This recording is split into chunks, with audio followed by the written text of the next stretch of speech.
దేవుని వాక్యంలోకి వెళ్ళే ముందుగా చిన్న కీర్తన పాడుకున్న తర్వాత మనం వాక్య భాగంలోనికి వెళ్దాం.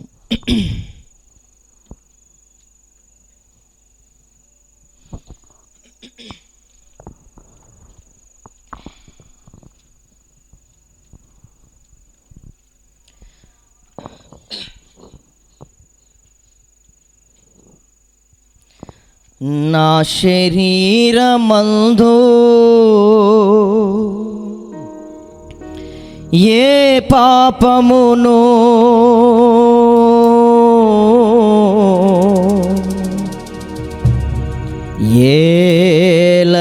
ఏలనీయకుము దేవా,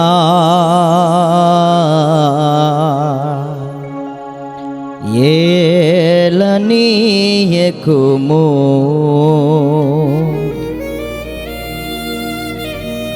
దేవా జాలి చూపుము, నా ప్రార్థన నీవు ఆలకించుము, నా ప్రార్థన నీవు ఆలకించుము. దేవా జాలి చూపుము, నా ప్రార్థన నీవు ఆలకించుము, నా ప్రార్థన నీవు ఆలకించుము. వ్యర్థమైన వాటిని చూడకుండా నా కన్నులను త్రిప్పివేయుము. హేయమైన మాటలు పలుకకుండా నా నాలుక అదుపు చేయుము. వ్యర్థమైన వాటిని చూడకుండా నా కన్నులను త్రిప్పివేయుము.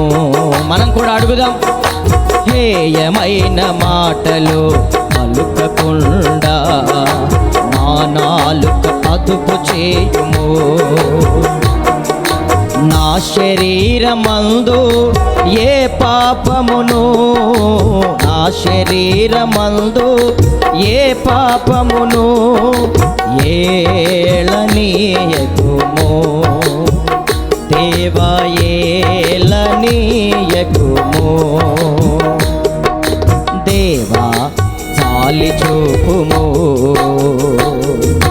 నా ప్రార్థన నీవు ఆలకించుము, నా ప్రార్థన నీవు ఆలకించుము. అడుగుదాం ప్రభువుని.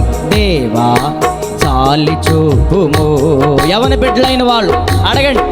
ప్రార్థన నీవు ఆలకించుము, నా ప్రార్థన నీవు ఆలకించుము. ఒక యవనుడు అడుగుతున్నాడు, వ్యర్థమైన వాటిని చూడకుండా ఉండునట్లు నా కన్నులు త్రిప్పివేయి ప్రభువా.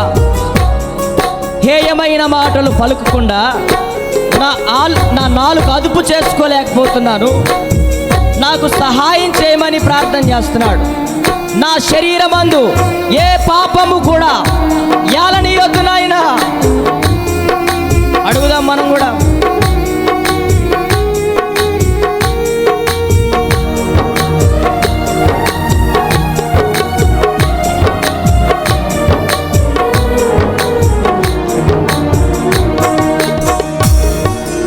అల్పకాల భోగము ఆశించకుండా నీ కొరకే బ్రతుకనీయుము. క్షణికమైన వాంఛలను కోరకుండా నా హృదయము శుద్ధి చేయుము. అడుగుదాం.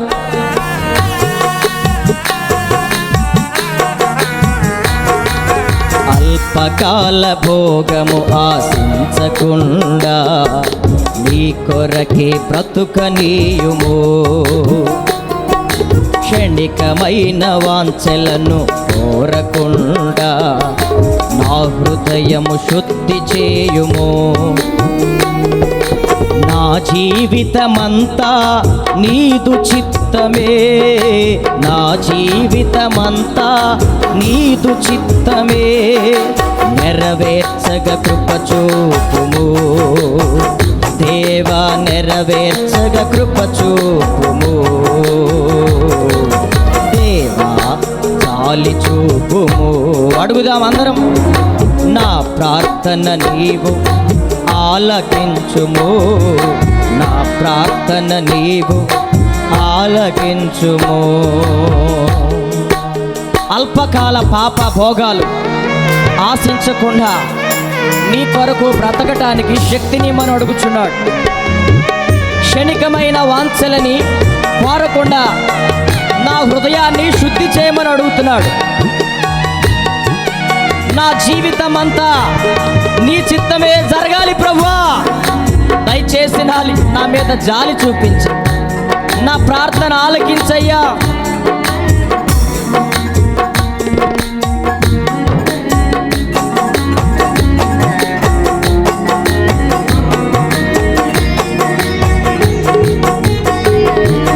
చేయగలిగినంత మేలు పొరుగువానికి చేయుటకు మనసు నీయుము. నశించిపోతున్న ఆత్మలను రక్షింపగ శక్తి నీయుము.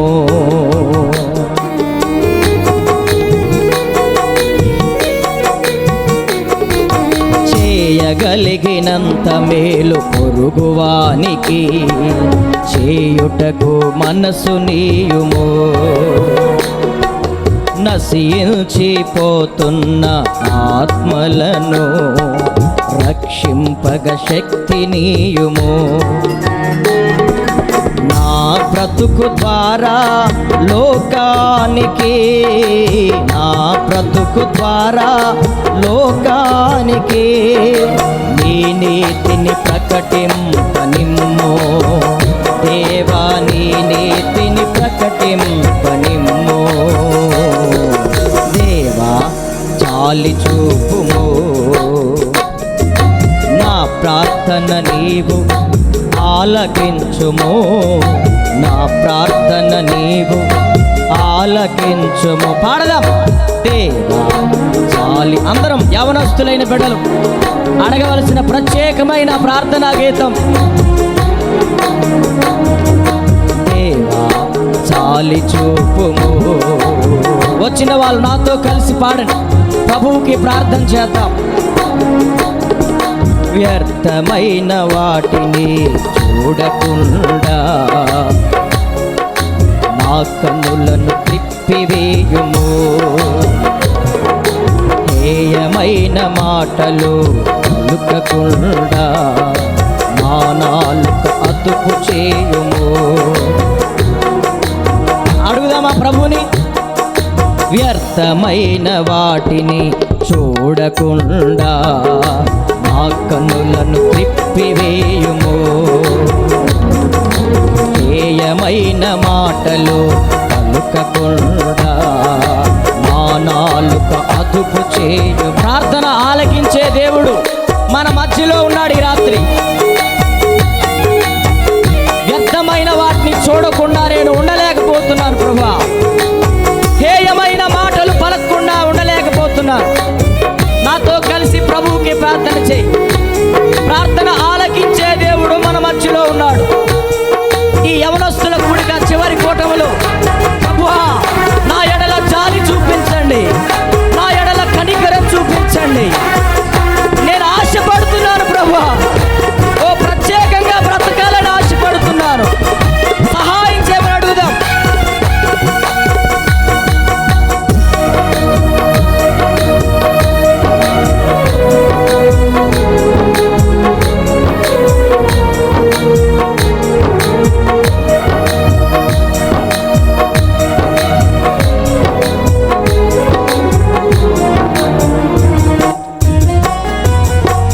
అల్పకాల భోగము ఆశించకుండా నీ కొరకే బ్రతుకనీయుము. క్షణికమైన వాంఛలను కోరకుండా నా హృదయం శుద్ధి చేయుము. అడుగుదాం యవన బిడ్డలందరూ కూడా. అల్పకాల పాప భోగాలలో పడిపోయాను ప్రభువా, వాటిని ఆశించకుండా నీ కొరకే బ్రతికే శక్తిని నైనా. అల్పకాల భోగము ఆశించకుండా నీ కొరకే బ్రతుకనీయుము. క్షణికమైన వాంఛలను కోరకుండా నా హృదయం శుద్ధి చేయుము. నా జీవితమంతా నీదు చిత్తమే, నా జీవితమంతా నీదు చిత్తమే, నెరవేర్చక కృప చూపుము. అడుగుదాం ప్రభుని, నెరవేర్చక కృప చూపుము. మరోసారి, నా జీవితమంతా నీదు చిత్తమే. పాడదాం.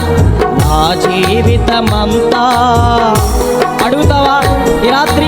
నా జీవితమంతా నా ఇష్టం కాదు ప్రభువా, నీ చిత్తమే, నీ ఇష్టమే నెరవేర్చమని అడుగుదాం. నా జీవితమంతా నీదు చిత్తమే, నా జీవితమంతా నీదు చిత్తమే, నెరవేర్చగ కృప చూపుము. దేవా నెరవేర్చగ కృప చూపుము. అందరం కలిసి, దేవా చాలి చూపుము. నా ప్రార్థన నీవు ఆలకించుము, నా ప్రార్థన నీవు ఆలకించుము. చేయగలిగినంత మేలు పొరుగువానికి చేయడానికి మనసు రావడం లేదు ప్రభువా. నశించిపోతున్న ఆత్మల్ని రక్షించడానికి శక్తి చాలటం లేదు. ఆశపడుతున్నాను కానీ ఆశించిన స్థాయిలో ఆత్మలను రక్షించలేకపోతున్నాను. ఈ కూడికలో ఈ దాసులని బలపరచండి. రెండింతల ఆత్మాభిషేకముతో నింపి నాతో మాట్లాడండి అయ్యా.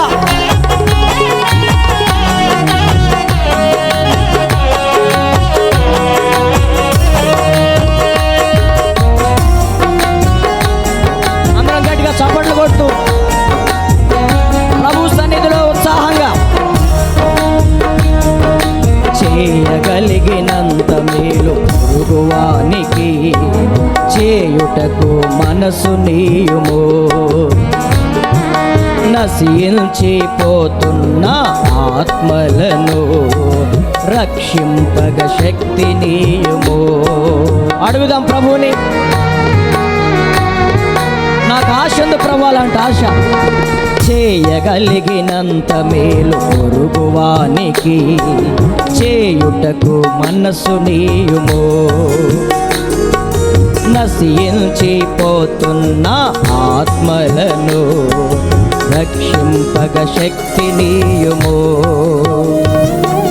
నా బ్రతుకు ద్వారా లోకానికి, నా బ్రతుకు ద్వారా ఒక సాక్షిగా నేను నిలబడాలని ఆశపడుతున్నాను ప్రభువా. ఈ రాత్రి నీ కొరకు బ్రతకాలని ఆశపడుతున్నాను ప్రభువా. నా బ్రతుకు ద్వారా లోకానికి, నా బ్రతుకు ద్వారా లోకానికి నీ నీతిని ప్రకటింపనిమ్ము, నీ నీతిని ప్రకటింపనిమ్ము. మరోసారి, నా బ్రతుకు ద్వారా యవనస్తుల కూడికలో దేవుడు నిన్ను ఒక సాక్షిగా నిలబెట్టాలని ఆశపడతా ఉన్నాడు. అనేకులకి ఒక ఆశీర్వాదకరమైన వ్యక్తిగా నిన్ను చేరాలని ఆశపడతా ఉన్నాడు. అవును ప్రభువా, నాకు కూడా ఆశగా ఉంది. నా జీవితాన్ని మార్చుకుని నా ఇంటి వారికి, నా పొరుగు వారికి, నా చుట్టుపక్కల వారికి సాక్షిగా బ్రతుకుతాను ప్రభువా, సాక్షిగా బ్రతుకుతాను. ఈ రాత్రి నాకు సహాయం చేయి, ఈ రాత్రి నాకు సహాయం చేయి.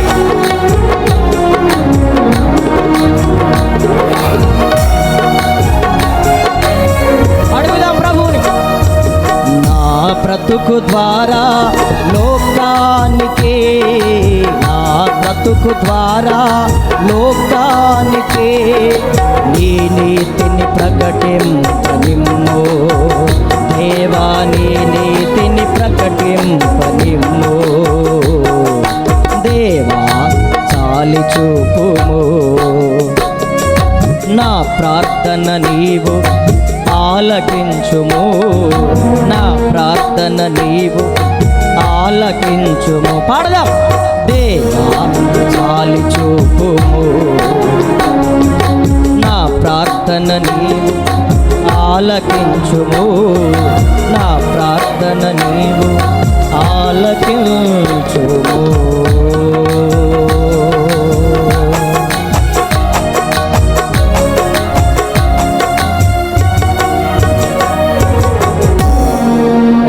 హల్లెలూయా. ఈ యవనస్తుల కూడికల చివరి రాత్రి ఆఖరి ప్రసంగంలోనికి ప్రభువు మనల్ని ప్రవేశపెట్టారు.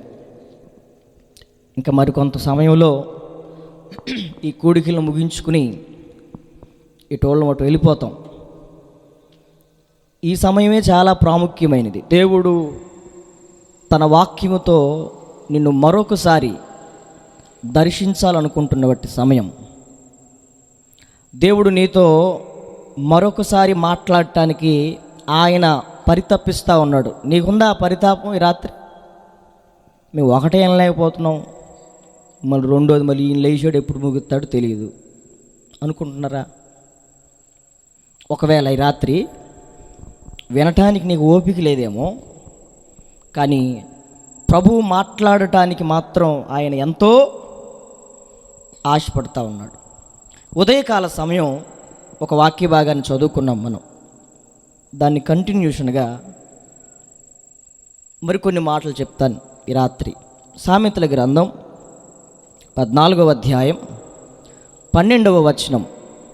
సామెతల గ్రంథం 14వ అధ్యాయం 12వ వచనం. ఒకని ఎదుట సరి అయినదిగా కనబడు మార్గము కలదు, అయితే అది మరణమునకు త్రోవ తీయును అనే మాటలు మనం ఉదయకాలంలో మనం ధ్యానించాం. 3 ముక్కల్లో చెప్పాలంటే, ఇప్పుడు ఈ రాత్రి వాక్యం వినేవాళ్ళు కూడా అర్థమయ్యేటట్టు చెప్పాలంటే, ఒకవైపు దేవుని ప్రణాళిక ఉంది మన పట్ల, ఒకవైపేమో నీ ఇష్టాలు ఉన్నాయి, ఒకవైపేమో మన తల్లిదండ్రుల ఇష్టాలు కూడా ఉన్నాయి. ఎటువైపు వెళ్తావు అనేది ఉదయకాల సమయం. నీ నిర్ణయం ఎటువైపు, నీ ఎంపిక ఎటువైపు? నిన్ను సృష్టించినటువంటి దేవునికి నీ మీద కొన్ని ఏమున్నాయి? ఉద్దేశాలు ఉన్నాయి. నిన్ను గర్భమందు మోసిన తల్లిదండ్రులకి కొన్ని ఉద్దేశాలు ఉన్నాయి. నీ జీవితం పట్ల నీకు కొన్ని ఇష్టాలు ఉన్నాయి. ఇప్పుడు నీ ఇష్టమే నెరవేర్చుకుంటావా? అమ్మో, నన్ను కని పెంచి పోషించారు, నా తల్లిదండ్రుల ఇష్టాన్ని నెరవేరుస్తాను అంటావా? లేదు, నన్ను తల్లి గర్భములో రూపించినటువంటి దేవుడు ఆయన యొక్క ఇష్టాన్ని చేస్తానంటావా? ఆలోచించుకోమని దేవుని యొక్క వాక్యం ప్రభు మన ముందు పెట్టాడు. నా జీవితంలో జరిగిన సందర్భం, నా చరిత్ర ఎలా మారింది, నా బతుకు ఎలా మారింది అనే విషయాన్ని కూడా నేను మీకు ఉదయకాల సమయం చెప్పాను. అదే మాటలు కంటిన్యూషన్గా చెప్తాను ఇప్పుడు మీకు. ఒకని ఎదుట సరి అయినదిగా కనబడు మార్గము కలదు, అయితే అది ఎక్కడికి తీసుకెళ్తుంది ఆ వ్యక్తిని? మరణమునకు త్రోవ తీయును. ఇవే మాటలు సామెతల గ్రంథం 16వ అధ్యాయం 25వ వచనంలో కనపడతాయి. చూడండి, సామెతల గ్రంథం 16వ అధ్యాయం 25వ వచనం. ఒకని మార్గము, ఇక్కడ చూడండి, ఇక్కడ అక్కడేమో సరి అయినదిగా కనబడుతుంది, ఇక్కడ యథార్థంగా కనబడును. అయినను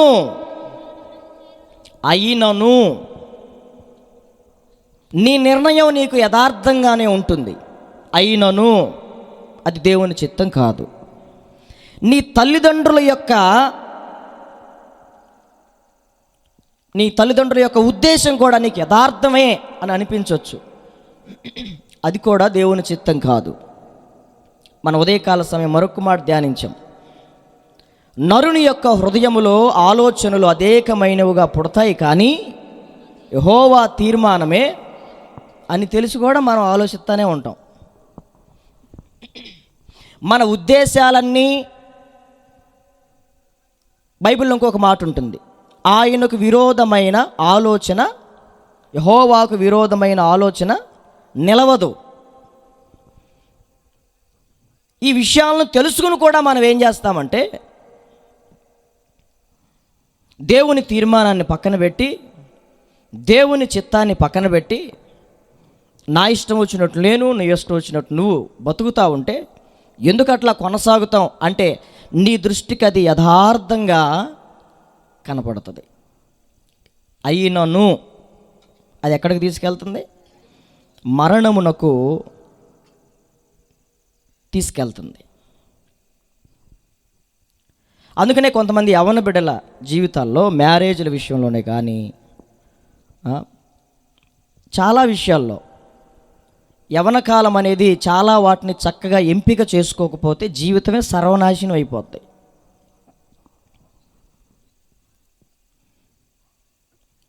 అట్లా తప్పుడు నిర్ణయాలు తీసుకుని యవ్వన బిడ్డలు తొందరపాటు నిర్ణయాలు తీసుకుని అమ్మాయిని చేసుకోవడం దేవుని చిత్తమే అనుకుని ఇప్పుడు ఎక్కడికి వెళ్తున్నారంటే చివరికి బతకలేక అమ్మాయితో సావలేక, వాడితో బతకలేక అమ్మాయి సావలేక దైవజనులకు కూడా ఫోన్ చేసేవాళ్ళు ఉన్నారు. భక్తి కలిగిన వాళ్ళే కొంతమంది ఫోన్ చేసి చెప్తా ఉంటారు, నేను చచ్చిపోదాం అనుకుంటున్నాను, ఆఖరికి మీకు ఫోన్ చేయాలనిపించింది. ఒక రకంగా మాకు దడ పుట్టిద్ది, యాడు ఊరేసుకుని చస్తే తర్వాత నా నెంబర్ ఉంటుంది, వీడికి ఫోన్ చేసి చచ్చిపోయిందా, వీడికి ఏం చెప్పిందోనని. మరి మామూలు విషయం అనుకుంటున్నారేంటి? అమ్మాయి ఏముంది, పోలీసుడు వచ్చి అంటాడు, ఆ అమ్మాయికి నీకేంట్రా కనెక్షను అంటాడు. నేనేం చెప్తానంటే యథార్థంగా, లేదు సార్ అమ్మాయి చచ్చిపోతానంటే ఏ 4 దేవుడు మాటలు చెప్పడానికి చేశాను. మరి దేవుడు మాటలు చెబితే ఎందుకు చచ్చిందిరా? వీడి మీద ఎంక్వైరీ చేయండి ఫస్ట్ అంటారు. ఇన్ని తిప్పలు ఉంటాయి. ఎవరికి చేసిద్ది ఫోను? చచ్చిపోయేటప్పుడు చేయాలనిపించిందంట, అది కూడా ప్రభు ప్రేరణలే. దేవుని సేవకులకి చాలామంది చెప్తా ఉంటారు, ట్రైన్కి ఎదురుగా నిలబడి ఫోన్ చేస్తాడు ఒక్కొక్కడు. నేను చెప్పేది వాస్తవం, అబద్ధం కాదు. ట్రైన్ సౌండ్లు వినపడుతూ ఉంటాయి. మనకి ఎన్ని పనులున్నా ఆడి కోసం పక్కన పెట్టి దేవుని గురించిన మాటలు చెప్పి, కాస్త ప్రోత్సాహకరమైన మాటలు చెప్పి మరణములో నుండి ఆ వ్యక్తిని, పోనీ మీకు ఫోన్ చేస్తే మీరేం చేస్తారు? కొంతమంది తల్లిదండ్రులు అంటారు, మమ్మీ నేను చచ్చిపోరా నీ ఇలాంటి బతికేం ప్రయోజనం, చచ్చిపో అనేవాళ్ళు ఉన్నారు.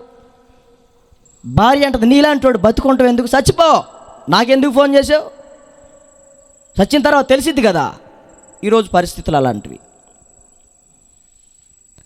మనం తీసుకున్న తప్పుడు నిర్ణయాలు, అది ఏదైనా సరే, యవ్వన కాలంలో మన భవిష్యత్తును గురించి తప్పుడు నిర్ణయాలు తీసుకున్నప్పుడు అది మొదట యథార్థంగా ఉంటుంది, మొదట సరి అయినదిగా ఉంటుంది. కాలక్రమేణా అదే నీకేమవుతుంది అంటే నేను మరణానికి, ఆత్మహత్య చేసుకునేటట్లుగా ప్రేరేపిస్తుంది.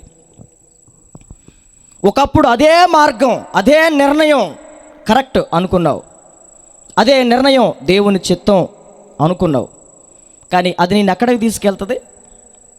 మరణానికి. కొంతమంది దేవుని బిడ్డలకి ఉన్న భయం ఏంటంటే ఆత్మహత్య చేసుకుని చస్తే ఎంత భక్తి చేసినా, కొంతమంది అందుకే చచ్చిపోరు దేవుడి బిడ్డలు. కానీ ఆత్మహత్య ఆలోచనలల్లా వచ్చేది ఎవరికో తెలుసా? మొదట సేవకులకి ఇంట్లో టార్చరు, సంఘం ద్వారా టార్చరు, రకరకాల ఒత్తిళ్ళు ఉంటాయి వాళ్ళ మీద. ఇది నేను చెప్తున్న విషయం కాదు, బైబిల్లో ఉన్న విషయం. మోషే అన్నాడు, ఆ ప్రజల్ని వాళ్ళు విసిగించట చేత అన్నాడు, ప్రభువా నన్ను చంపేయి అని. ఎందుకన్నాడు చెప్పండి? ఆత్మహత్య చేసుకోవడం దేవుని చిత్తం కాదు అని. ఏలియా అంటాడు, ప్రభువా నన్ను చంపేయి, అవునా? యోనా అంటాడు, ప్రభువా నన్ను చంపేయి. ఇట్లాంటి మాటలన్నీ ఎవరు నోట ఎక్కువ వస్తున్నాయి చెప్పనా? దేవుని బిడ్డలే. చచ్చిపోతా అన్న మాట ప్రతిధ్వనిస్తా ఉంటుంది కొంతమందిలో. ఎందుకు సావు? నువ్వు సావు, ప్రభు నిన్ను చంపడం, అందుకే నేను ముందు రక్షించుకున్నాడు కదా.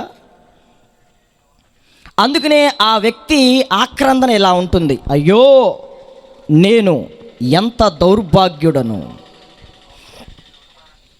అయ్యో అని ఎప్పుడు అంటాం అమ్మా? అయ్యో అని నెత్తి నోరు ఎప్పుడు బాదుకుంటాం? జ్ఞానోదయం కలిగినప్పుడు. సంసోనికి ఎప్పుడు జ్ఞానోదయం కలిగింది? కళ్ళు బీగిన తర్వాత. ఒక ఆయనకి చెట్టు కింద కూర్చుంటే జ్ఞానోదయం వెళ్ళింది, ఒకడికి పెళ్లి చేసుకుంటే జ్ఞానోదయం అయ్యిద్ది. అందుకే తొందరగా అడిగి పెళ్లి చేయండి అంటారు. పెళ్లి చేస్తానన్నా మారతాడు. తొందరగా బాప్తీసం ఇచ్చేయండి, బాప్తీసం ఇస్తే మారతాడాడు అంటారు. ఒక్కొక్కరికి ఒక్కొక్క చోట కళ్ళు తెరవబడతాయి. బిలాముకి గాడిద నోరు తెరిచి మానవ స్వరంతో మాట్లాడితే అప్పుడు తెరవబడ్డాయి. ఏం పర్లేదు, మీ కన్నులు కూడా తెరవబడతాయి. కాతే ఈరోజు రేపు ముందు వెనకమాలన్నమాట. దేవుడు మన కన్నులను తెరవటానికి ఎల్లప్పుడూ సంసిద్ధుడే.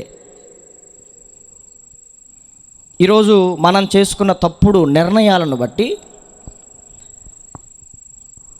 అంటే అదే దేవుని చిత్తం అని చెప్పుకుంటాం కదా, నా నిర్ణయం మంచిది అని చెప్పుకుంటాం కదా, చివరికి అది నిన్ను మరణానికి త్రోవ తీస్తుంది. అందుకని అయ్యో నేనెంత దౌర్భాగ్యుడను. అంతా అయిపోయిన తర్వాత అలా చేయకుండా ఉండాల్సింది. రోజువారీ కార్యక్రమాల్లో నీకు ఎన్నిసార్లు అనిపించదు, అయ్యో అలా అనకుండా ఉండాల్సింది, అయ్యో అవి చూడకుండా ఉండాల్సింది, అయ్యో బతుకంతా అయ్యో అయ్యో అయ్యో అని ముక్కుతా చచ్చిపోవటమే జీవితం అంతా. అనకుండా ఉండాల్సింది, వెళ్ళకుండా ఉండాల్సింది, కూర్చోకుండా ఉండాల్సింది. చేసేటప్పుడు మనకేం అనిపించదు. ఎండాకాలం ఏమో రేపు వస్తుందిగా, మార్చి నుంచి మే నెలలో ప్రాణం ఏం కోరుకుంటుంది? చల్లటి నీళ్ళు తపనగా వస్తాడు. నా బోటుడు ఆరోగ్యానికి మంచిది, వేడి నీళ్ళు తాగు అన్నావు అనుకో, వాడు ఎండకు వచ్చినోడికి వేడి నీళ్ళు ఇస్తే ఎట్టుంటుంది? నా మొహాన్ని కొట్టాలనిపిస్తుంది అడిగి. చల్లటి నీళ్ళు తాగి ప్రాణం శాత తీర్చుకుంటాడు. తాగేటప్పుడు ఉంటుంది అది వర్ణనాతీతమైన దాహం తీరటం. తాగుతాడు ఎండాకాలం అంతా తాగుతాడు. ఎండాకాలం పోయిద్ది, ఏమొచ్చింది తర్వాత?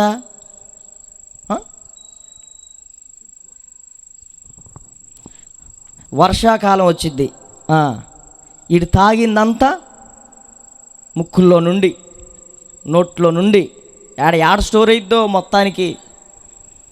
ఈ 4 నెలలు వాడు ఉబ్బసంతో, ఆయాసంతో, సైనసైటిస్ ప్రాబ్లంతో బాధపడతాడు. తాగినంతసేపు అబ్బా నా ప్రాణం ఎలా ఉంటుంది? చాలా చాలా హ్యాపీగా ఉంటుంది. కొన్ని అంతే. ఈ వానాకాలం వచ్చిన తర్వాత దగ్గుతా, ముక్కుతా, గొంతు రాదు. ఆ బడలెక్కకి ఒళ్ళు నొప్పులు, జ్వరం వచ్చి ఏమనిపించింది? తాక్కుండా ఉంటే పోయేదిగా, అయ్యో ఈ రోగాన్ని నేను ఇప్పుడు భరించలేకపోతున్నా, అయ్యో అనుకోగానే పోయేదా అది? అమ్మా ఆహా అనుకుంటూ తాగావు, ఓహో అనుకుంటా సుఖించావు. ఇప్పుడేమంటావు? అయ్యో తాక్కుండా ఉండాల్సింది తాగేశాను. దాని పర్యవసానం అనుభవించాలా వద్దా? దాని పర్యవసానం అనుభవిస్తున్న వ్యక్తే ఇక్కడ మీకు రాయించాం, అపోస్తులుడైనటువంటి పౌలు. ఏంటి ఆయన ప్రాబ్లం? ఆయన ఇంకొక మాట అంటాడు, నేను చావు బతుకుల మధ్యలో ఇరికింపబడి ఉన్నాను అంటాడు. రెండిట్లో నేను సతమతమవుతున్నాను అంటాడు. ఒక విషయాన్ని చెప్తాడు అక్కడ రోమాపత్రిక 7వ అధ్యాయంలో, ఇది 24వ వచనం కదా, ఆ అధ్యాయంలో చెప్తాడు, ఒకటి పాప నియమము. అమ్మా ఏంటి చెప్పండి? పాప నియమము. రెండవది ఆత్మ నియమము. రెండు విషయాల గురించి చెప్తాడు అక్కడ. పాపానికి ఒక నియమం ఉంటుంది, ఆత్మకు కూడా ఒక నియమం ఉంటుంది. అది ఎలా ఉంటుందో మీకు అర్థమయ్యేటట్టు చెప్తా. నేను పురుషుణ్ణి కదా, ఇప్పుడు నేనేం వేసుకున్నాను? సొక్కా ప్యాంట్ వేసుకున్నా. పురుషుల నియమం. నేను ఒక పంజాబీ డ్రెస్ వేసుకొస్తే సపరేట్ వెరైటీగా ఉంటుందని ప్రజలకు ఒక ప్రదర్శన చూపిద్దామని. మీరేమనుకుంటారు? వీడికి ఏడన్నా మైండ్ పోయిందా ఏంది? ఏడన్నా గోడకు తగిలి మైండ్ ఏమైనా పోయిందా? స్నానం చేసేటప్పుడు ఏమన్నా పడ్డాడా? వీడు ఏందిరా పంజాబీ డ్రెస్ వేసుకొచ్చి వాకింగ్ చేయటం ఏందిరా అంటారా లేదా మీరు? స్త్రీకి ఒక నియమం ఉంది. ఏంటది? వస్త్రధారణలో డ్రెస్ వేసుకోవాలి, చీర కట్టుకోవాలి ఉన్నదాన్ని బట్టి. సొక్కా ప్యాంట్ వేసుకుంటే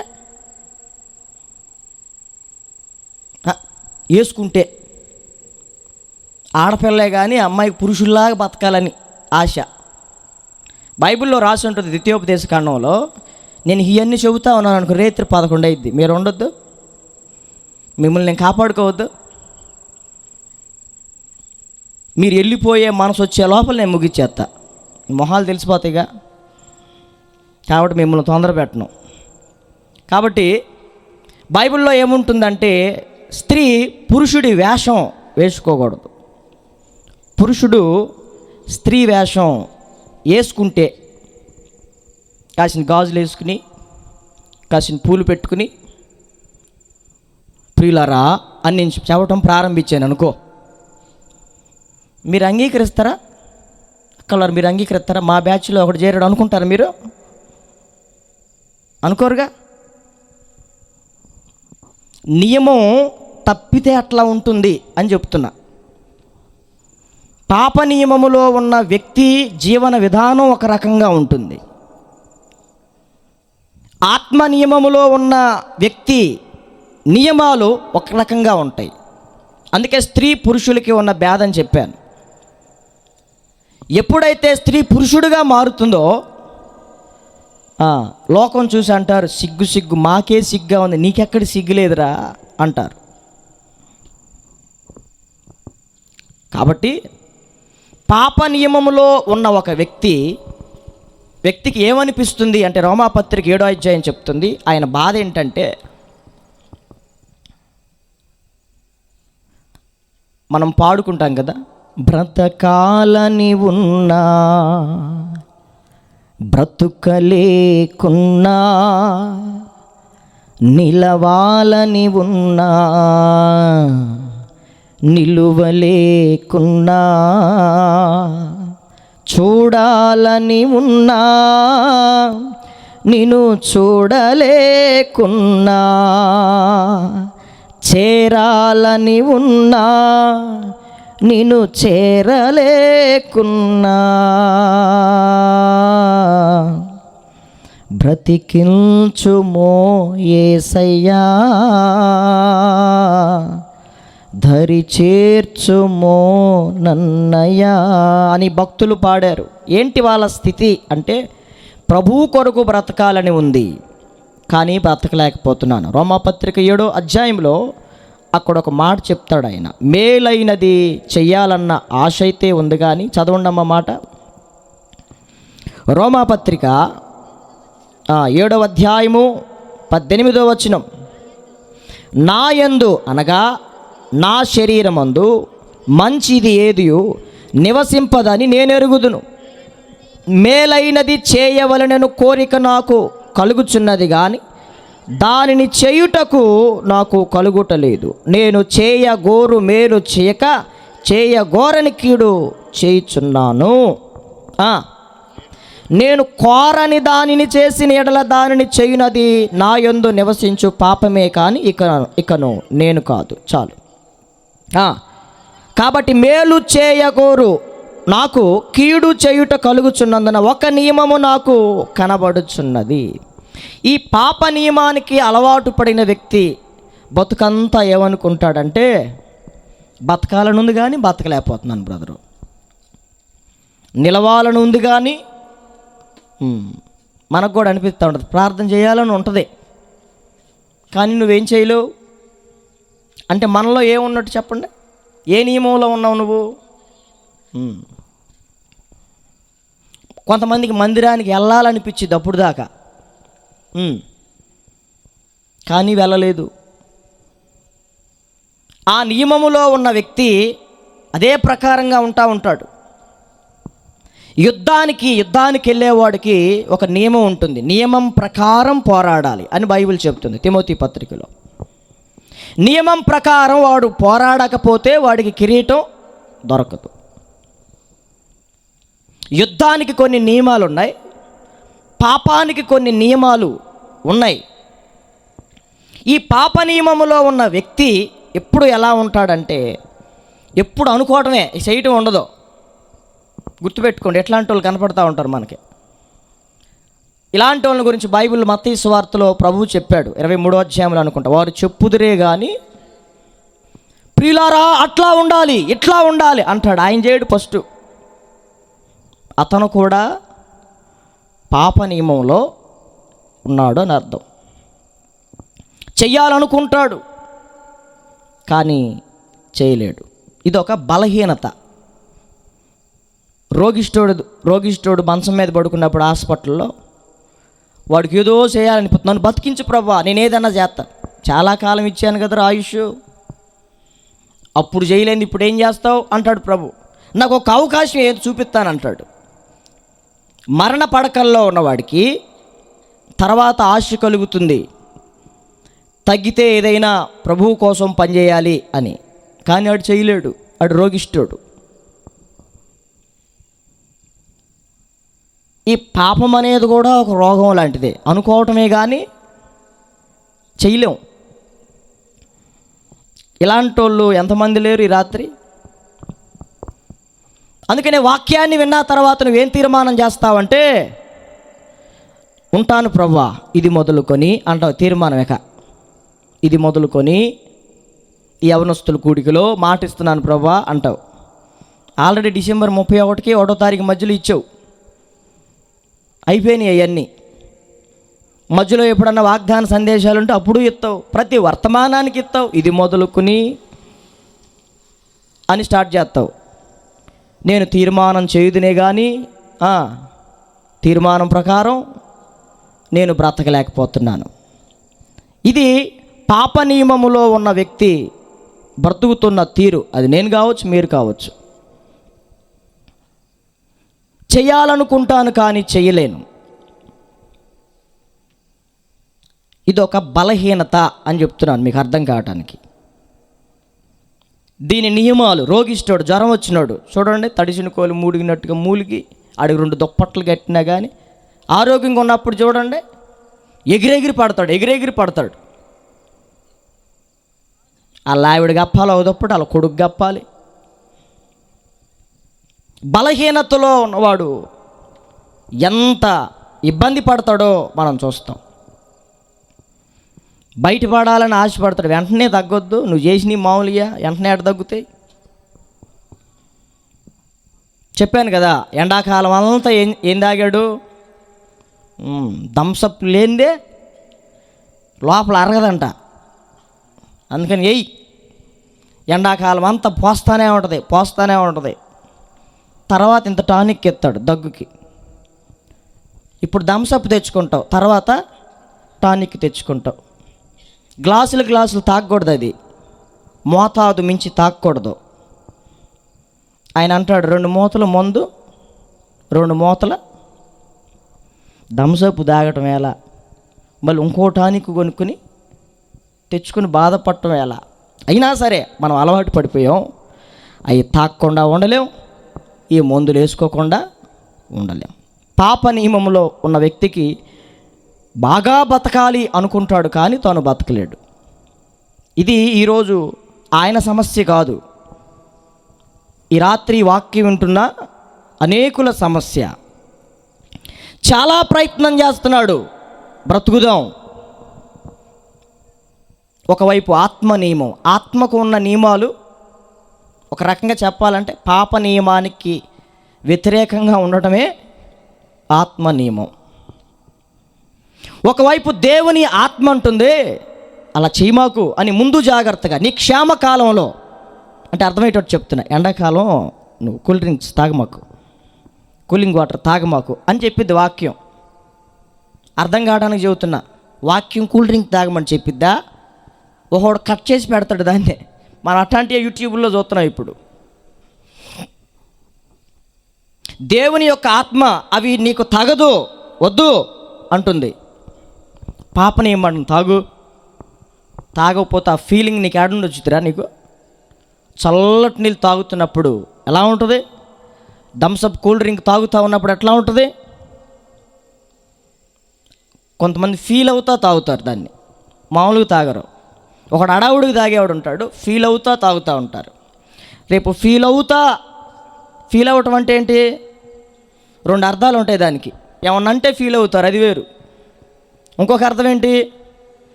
అనుభవిస్తూ, పరవశిస్తూ, అట్లా. ఇంగ్లీష్ అట్లా ఏడ్చింది, మరి మనం ఏం చేద్దాం? తప్పు మంద కాదు అది, ఇంగ్లీష్ది తప్పు. ఫీల్ అవ్వటం అంటే రెండు రకాలు ఉన్నాయి.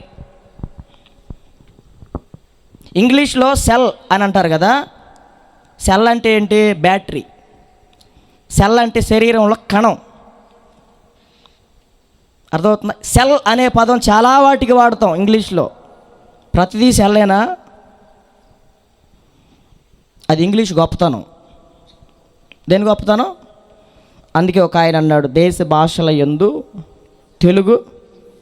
అది ఇంగ్లీష్ పాటలు, హిందీ పాటల కంటే దేవుడి పాటలు, తెలుగు పాటలు ఎంత హ్యాపీగా ఉంటాయి.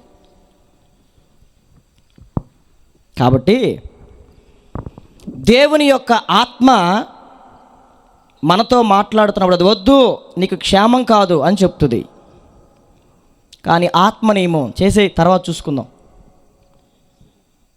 ఒక ఆయన ఇలా అన్నాడు.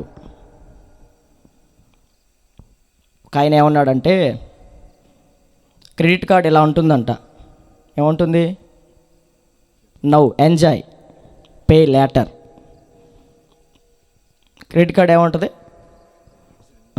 ఇప్పుడు ఎంజాయ్ చేయి, దీంట్లో ఒక 50,000 ఉన్నాయి, నువ్వు ఎంజాయ్ చేయి, తర్వాత కట్టుకోవచ్చు.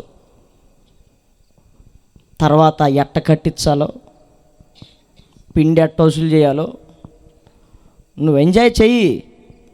మేము అప్పెత్తుంది ఎందుకు? నీ ఇష్టం.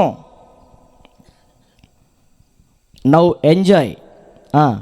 దానికి తప్పకుండా తగిన మూల్యం చెల్లించాలి. కొన్నాళ్ళు బాగానే కడతాడు. నా బోటుడు కూడా కొన్నాళ్ళు నువ్వు బాగా కడుతున్నావు, అసలు మనకి తిరుగులేదు అనుకుంటాం. ఒకరోజు వస్తుంది, అంటే క్రెడిట్ కార్డు నుంచి నిన్ను విడిపించాలి కదా ప్రభు. తెగ ఎంజాయ్ చేసేస్తున్నావు దాంట్లో, విడిపించాలిగా నిన్ను. దాంట్లో కూరుకుపోయేటట్టు చేస్తాడు. రోజు పెరుగుతూ ఉంటుంది. దానికి బారు వడ్డీ, చక్కెర వడ్డీ, ఆ వడ్డీ, ఈ వడ్డీ, నీ వడ్డీ, అన్ని వడ్డీలు కలిపేస్తాడు. పాప నియమం అంటుంది, నువ్వు ఇప్పుడు ఎంజాయ్ చేయరా కుర్రోడివి. ఈ వయసులో కాకపోతే ఏ వయసులో ఎంజాయ్ చేస్తావు? ఏ వయసులో అనుభవించే వాటిని ఆ వయసులో అనుభవించాలి. పాపమాడికి పెళ్లి చేస్తారు, తర్వాత దాని పర్యవసానాలన్నీ చేసుకోవద్దని చెప్పట్లా అట్ట అనుకునేరు. మళ్ళీ ఓరు నాయనో, అసలు కొన్నిసార్లు ఏమైనా మాట్లాడాలంటే భయం వేస్తుంది. అంటే ఒకళ్ళేమో మంచిగా తీసుకుంటారు, ఇంకొకడికేమో వంకరగా అర్థమైద్ది. కాబట్టి నా దేవుని ప్రియులరా, నువ్వు మొదట ఎంజాయ్ చేయి, తర్వాత తిరుద్దు కానీ బాకీ. అంటే ప్రాణం ఉరకలేస్తూ ఉంటుంది. ఆత్మ నియమం అంటుంది వద్దంటే వినొద్దు, మనం వినాలిగా. ఆత్మ నియమమునకును చెప్పండి, పాప నియమమునకును చాలా వ్యత్యాసం ఉంటుంది. ఈ రెండింటి మధ్యలో సతమతం అవుతున్న వ్యక్తి అంటున్న మాటలే మనం ఇక్కడ ప్రింట్ చేసాం. అయ్యో నేనెంత దౌర్భాగ్యుడను. ఇట్టి మరణమునకు లోనగున శరీరమును నన్ను ఎవడు విడిపిస్తాడు? ఈరోజు చాలామంది యవనస్తుల జీవితాల్లో స్నేహితులు అంటారు, ఎంజాయ్ మావా, ఎంజాయ్ చేద్దాం, ఇప్పుడు తర్వాత సంగతి తర్వాత చూసుకుందాం రా, తర్వాత సంగతి తర్వాత చూసుకుందాం అని తప్పిపోయిన కుమారుడు ఉన్నాడు కదా, చిన్నోడు, గారాబంగా పెంచాడు తండ్రి. స్నేహితులు రెచ్చగొట్టారు వాడిని, రే ఎంత వయసు వచ్చింది, మీ నాన్న వృద్ధుడైపోయాడు, ఇంకా ఆయన పేరు మీద అంట రాస్తే నీ పేరు మీద రాయించుకోవా, నీ భాగం నువ్వు రాపిచ్చేసుకో అన్నారు. ఇంట్లో మామూలుగా అడిగాడు, ఆయన వినలేదు. అంటే వీడు బతుకంత తెలుసుగా ఆయనకి, నేను బయటికి వెళ్ళి వ్యాపారం పెట్టుకోవాలనుకుంటున్నాను, నా ఆస్తి నాకు రాసిచ్చేయి అన్నాడు. ఎంత చెప్పినా వినలా. ఆస్తినంతా స్నేహితులతో కలిసి ఏం చేశాడంటమ్మా, దుర్వ్యాపారం అంటే ఏంటో తెలుసా మీకు అమ్మా? దుర్వ్యాపారం ఏంటో తెలుసా? మనోడు వెళ్ళి మందు షాప్ పెట్టాడు, మద్యపానము ఇందులో దుర్వ్యాపారము కలదు అని బైబిల్ చెప్తుంది. ఏం వ్యాపారం? ఇప్పుడు మందు షాప్ పెడితే బాగానే వస్తాయి, మరి ఆడి దరిద్రం ఏందో, మరి ఉన్నదంతా పోయింది. పాల వ్యాపారం చేస్తే బాగా వస్తాయి కొంతమందికి, మరి అన్నీ రావుగా. మన వాళ్ళ భాషలో చెప్పాలంటే అచ్చిరావు, కలిసిరావు కొంతమందికి. మొత్తానికి వాడికి స్నేహితులంతా తినేశారు, ఎంజాయ్ చేశారు, వదిలేశారు. ఇన్ని టీ గ్లాసు కనుక తాగి మనం ఏం చేస్తాం? ఇప్పుడు పేపర్ గ్లాస్ ఎవడన్నా కడుక్కుని ఇంట్లో పెట్టుకుంటాడండి? నేను ఎంతవరకు చూడలే ఎవడిని. అట్లాంటి ప్రబుద్ధులు ఎవరైనా ఉన్నారమ్మాడా? అంత జాగ్రత్త పరులు పేపర్ గ్లాసును కూడా కడుక్కుని అది వాడుకుని వదిలేస్తాం. కొంతమంది స్నేహితులు వాళ్ళు నీకు అప్పుడు ఏమనిపిస్తారంటే, ప్రాణ స్నేహితుడు, నా బెస్ట్ ఫ్రెండ్. రక్త సంబంధుల కంటే ఉంటారండి? తల్లిదండ్రుల కంటే ఉంటారా? కొంతమంది చెబుతూ ఉంటుంటే ఆడు చెప్పిన ఆయన మా వెర్షన్లో చెబుతూ ఉంటాం, ఆడు వినడు, వాడికి అర్థమైనప్పుడే అర్థమవుతుంది. తల్లిదండ్రులలాగా వాడిని స్నేహితుని నిన్ను రోజు పోషించమను, ఖర్చులకు డబ్బులు ఇవ్వమను, ఇస్తాడా? కానీ వాడి గురించి నువ్వేం చెప్పుకుంటావు? నా ప్రాణ స్నేహితుడు, నా కొరకు నీ కొరకు ప్రాణం ఇచ్చింది ఎవరు? ఏమీ దాచుకోకుండా నా కోసము ఉన్నదంతా ఇచ్చినాడు, ఏమి చిత్రము. ఎవరైనా ఉన్నారా, ఎచ్చటైనా ఉన్నారా ఇలాంటి స్నేహితుడు అన్నారా? వద్దులే, అవసరం లేదు. ఇలాంటి స్నేహితుడు ఎక్కడ దొరుకుతాడు? నిజమైన స్నేహితుడైన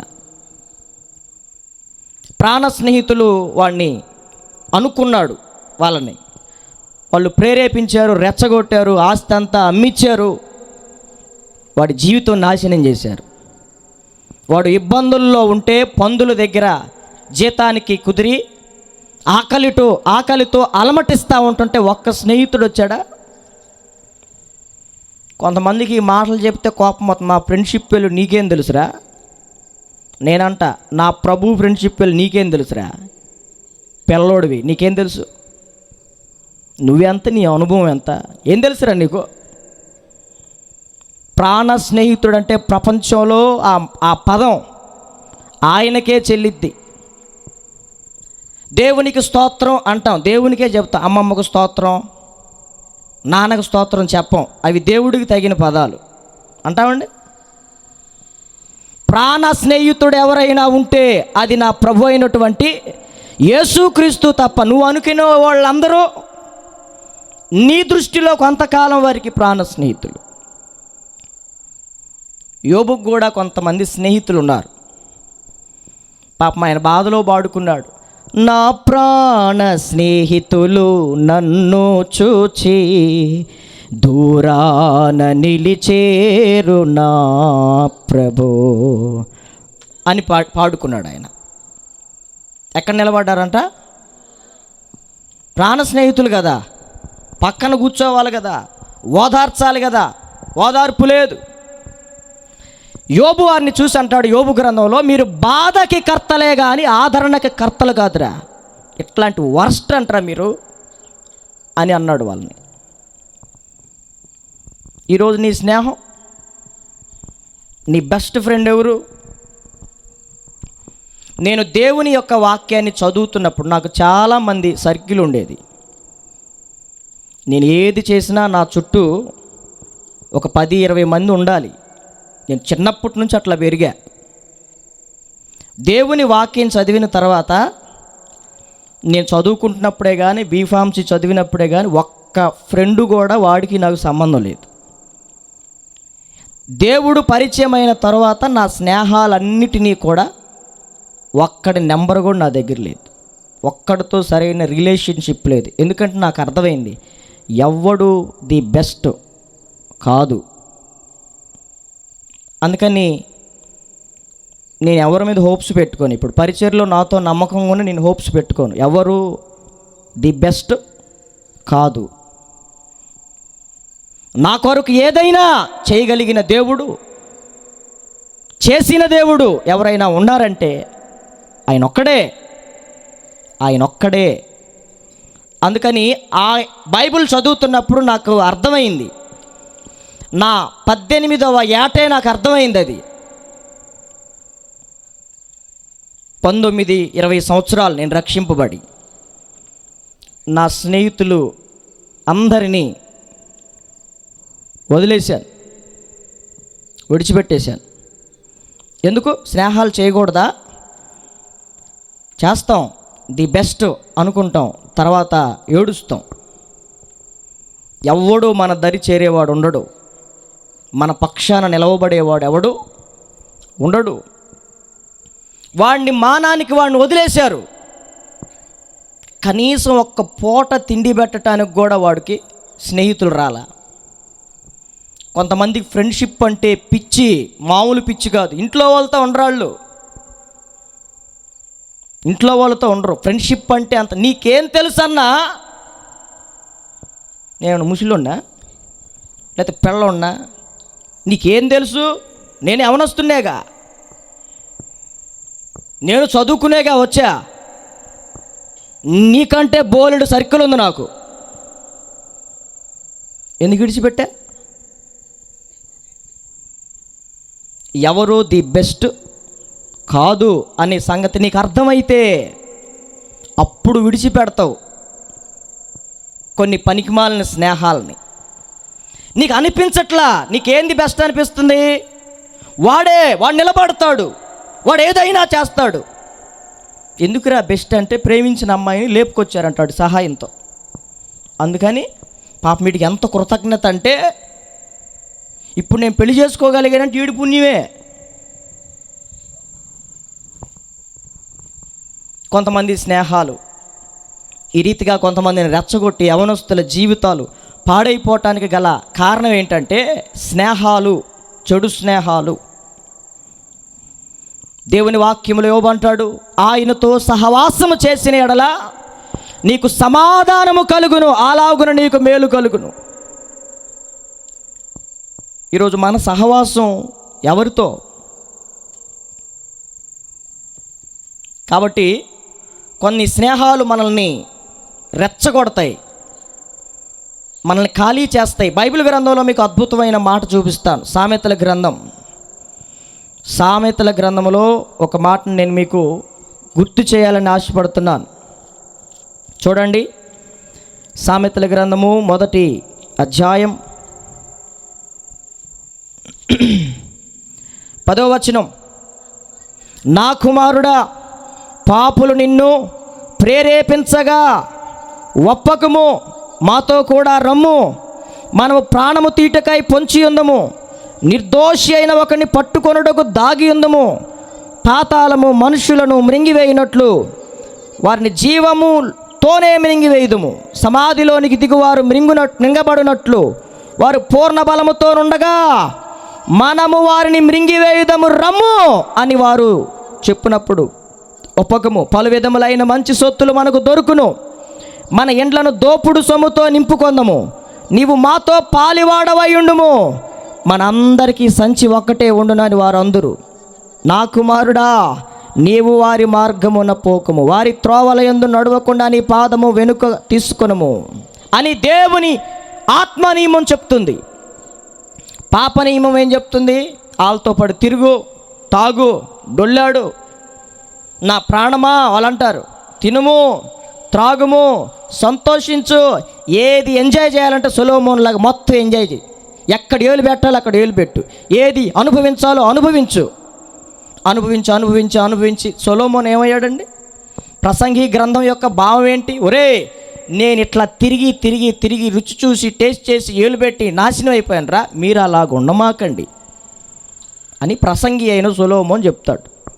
నేను తిరిగాను, మీరు కూడా తిరగండి. నేను ప్రసంగి గ్రంథం రాశాను, నువ్వు ఒక పుస్తకం రాయి. అందుకు కాదు ప్రసంగి గ్రంథం రాసింది, నాలాగా మీరు ఉండమాకండి. కొంతమంది మనల్ని ప్రేరేపిస్తూ ఉంటారు, రక్షణలో ఉన్న వ్యక్తిని ప్రేరేపిస్తూ ఉంటారు బయటికి లాగటానికి. ఈ ఆత్మ నియమము మనల్ని ఏం చేస్తుంది అంటే పాప నియమములో నుంచి నిన్ను బయటికి లాగాలని, నీ నియమాలు మార్చాలని, నీ ఆలోచన ధోరణి మార్చాలని ఆత్మ నియమం ఒకవైపు నిన్ను నీ మీద ఒత్తిడి తెస్తుంది. అలా ఉండకూడదు, నీ మనస్సాక్షి ద్వారా దేవుడు మాట్లాడతాడు, అలా మాట్లాడకూడదు, అలా చేయకూడదు, ఇది నీకు అంగీకారం కాదు అని దేవుడు ఒకవైపు తన మాటలతో ఒత్తిడి తీసుకొస్తూ ఉంటాడు. మనస్సాక్షి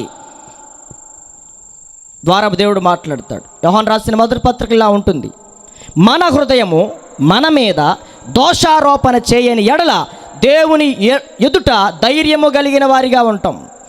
నీ హృదయము నీ మీద నేరారోపణ చేస్తే, దోషారోపణ చేస్తే దేవుని సన్నిధిలో మనం నిలవలేము. దేవుడు తన ప్రసంగము ద్వారా ఒత్తిడి తీసుకొస్తూ ఉంటాడు.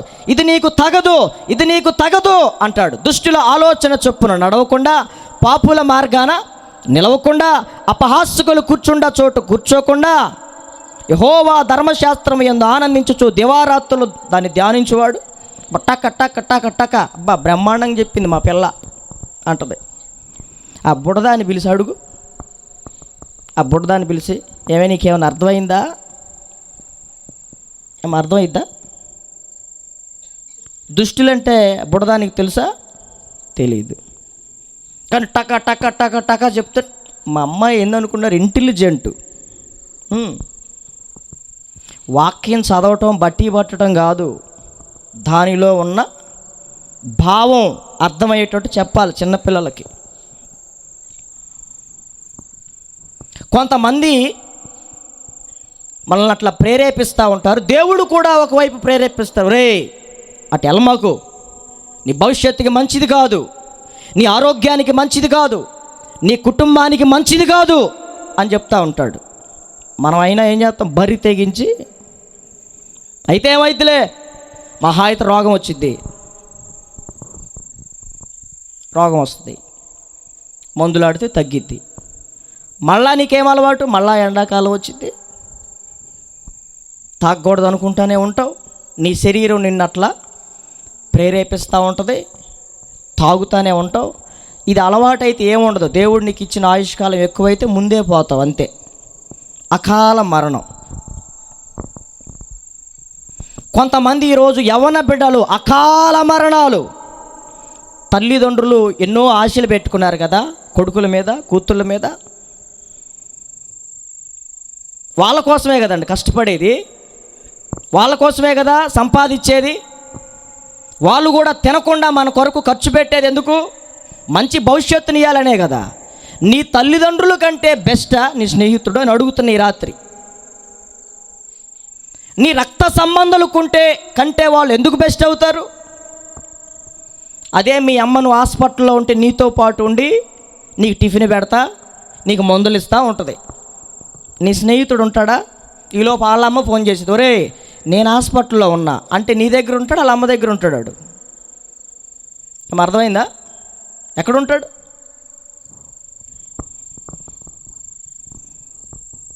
కొంతమంది ఈ పనికి మాలిన స్నేహాల్లో పడి కుటుంబం కంటే ఎక్కువ స్నేహానికి విలువిస్తారు యవనస్తులు.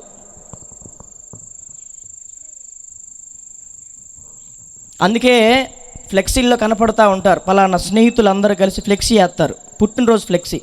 కొన్ని రోజుల తర్వాత చూసే పాపం ఇంకో ఫ్లెక్సీ ఉంటుంది.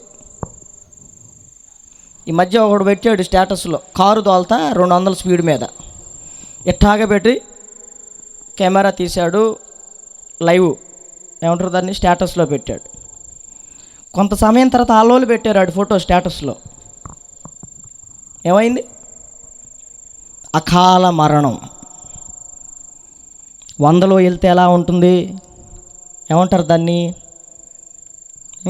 థ్రిల్లు. ఆ థ్రిల్ కోసం, లేకపోతే ఆ కిక్కు కోసం 120 గనక దాటితే car alarm మోగుతుంది.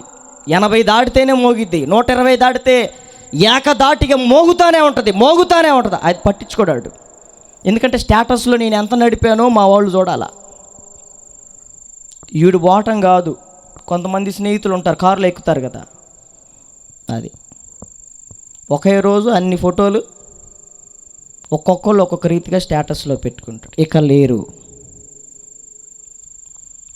I love యూరా, miss యూరా అని పెడతాడు ఫ్లెక్సీ మీద. ఆ రోజు జ్ఞాపకం చేసుకోవడమే వాడిని. ఆ కుమారుణ్ణి పోగొట్టుకున్న తల్లిని నువ్వు ఓదార్చగలుగుతావు? ఓదార్చగలుగుతావా? కొడుకు లేని లోటుగా నువ్వు వెళ్తావా? కొడుగ్గా నువ్వెందుకు వెళ్తావు? ఎంతవరకు అంతవరకు. ఇదొక మత్తు, స్నేహం అనే మత్తు కొంతమందికి ఈరోజు. పిచ్చి, ప్రేమ పిచ్చి వేరు, దాని పీక్స్ లెవెల్కి వెళ్తే అది వేరు. స్నేహం పిచ్చి. మనం చేసే సహవాసం ఎవరితో? మన స్నేహం ప్రభువుతో అయినట్లయితే నువ్వు ఆయన ఇష్టపడక మునిపే నీ కొరకు ఆయన ప్రాణం పెట్టాడు. అర్థమవుతుందండి? మా వాడు నా కోసం చచ్చిపోతాను అన్నాడు అంటాడు ఒకడు. ఏందిరాడు చచ్చిపోవటం వల్ల నీకు ఉపయోగం అన్నా? ప్రభువు చచ్చిపోవడం మూలంగా పాపాలు క్షమింపబడ్డాయి. నీతో పాటు ఆడు చేస్తే ఎవడికి రా ఉపయోగం? నా బోటుడు వాక్య విని ఆడికి కోపం వచ్చింది. ఎవడికి? కుర్రోళ్ళు కోపం వచ్చింది. నా స్నేహితుడే, నీకు తెలుసా ఆడు నా కోసం చచ్చిపోతాడు అన్నారు. నేను అడుగుతున్నా, సావటం బతకటం కాదు మ్యాటర్ ఎక్కడ. మీరిద్దరు సావటం మూలంగా ఎవడికి రా ఉపయోగం అంటున్నా? నువ్వు సచ్చేవాడికి ఉపయోగం? ప్రభువు మన కొరకు చనిపోవటం సర్వ మానవాళికి ఉపయోగం. నీకు ప్రతి దాంట్లో ది బెస్ట్ కావాలి. ఎక్కడ దొరుకుతుంది?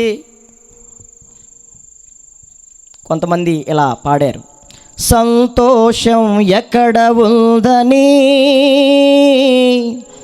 సమాధానమెచ్చట నాకు దొరికేనని జగమంతా వెతికాను, జనులందరినడిగాను, చివరికది నీలోనే కనుగొన్నాను.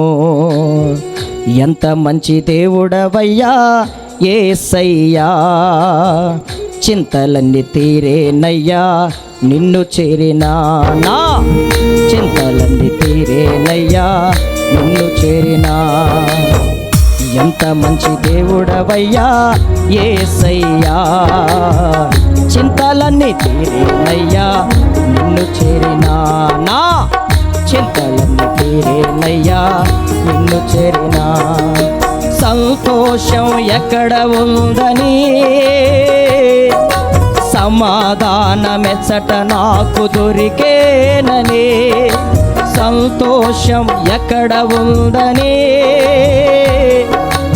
సమాధానమెచ్చట నాకు దొరికేనని జగమంతా వెతికాను, జనులందరిని అడిగాను. జగమంతా వెతికాను, జనులందరిని అడిగాను. చివరికది నీలోనే కనుగొన్నాను, చివరికది నీలోనే కనుగొన్నాను. పాడదాం. ఎంత మంచి దేవుడవయ్యా. కనులు తెరవబడినట్లయితే ఇలా ప్రభువుని గురించి పాడగలుగుతావు. ఎంత మంచి దేవుడవయ్యా యేసయ్యా, చింతలన్నీ తీరేనయ్యా నిన్ను చేరినా. నా చింతలన్నీ తీరేనయ్యా నిన్ను చేరినా. ప్రేమనేది ఎక్కడ ఉందనే, క్షమ అనేది ఎచ్చట నాకు దొరికేనని. వచ్చిన వాళ్ళు కలిసి పాడతావా? ప్రేమనేది ఎక్కడ ఉందనే, క్షమనేది ఎచ్చట నాకు దొరికేనని. బంధువులలో వెతికాను, స్నేహితులను అడిగాను. బంధువులను వెతికాను, స్నేహితులను అడిగాను. చివరికది నీలోనే కనుగొన్నాను. యేసు చివరికది నీలోనే కనుగొన్నాను. కాడదా కలిసి.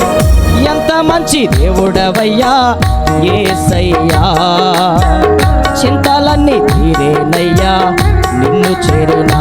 నా చింతలన్నీ తీరేనయ్యా నిన్ను చేరినా. సత్యమనేది ఎక్కడ ఉందనే, నిత్య జీవం ఎచ్చట నాకు దొరికేనని.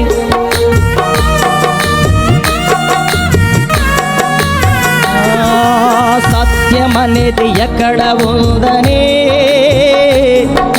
నిత్య జీవం ఎచ్చట నాకు దొరికేనని. ఎందరికో మొక్కాను, ఏవేవో చేశాను. ఎందరికో మొక్కాను, ఏవేవో చేశాను. చివరికది నీలోనే కనుగొన్నాను, చివరికది నీలోనే కనుగొన్నాను. పాడాలి. ఎంత మంచి దేవుడవయ్యా యేసయ్యా, చింతలన్నీ తీరేనయ్యా నిన్ను చేరినా. నా చింతలన్నీ తీరేనయ్యా నిన్ను చేరినా.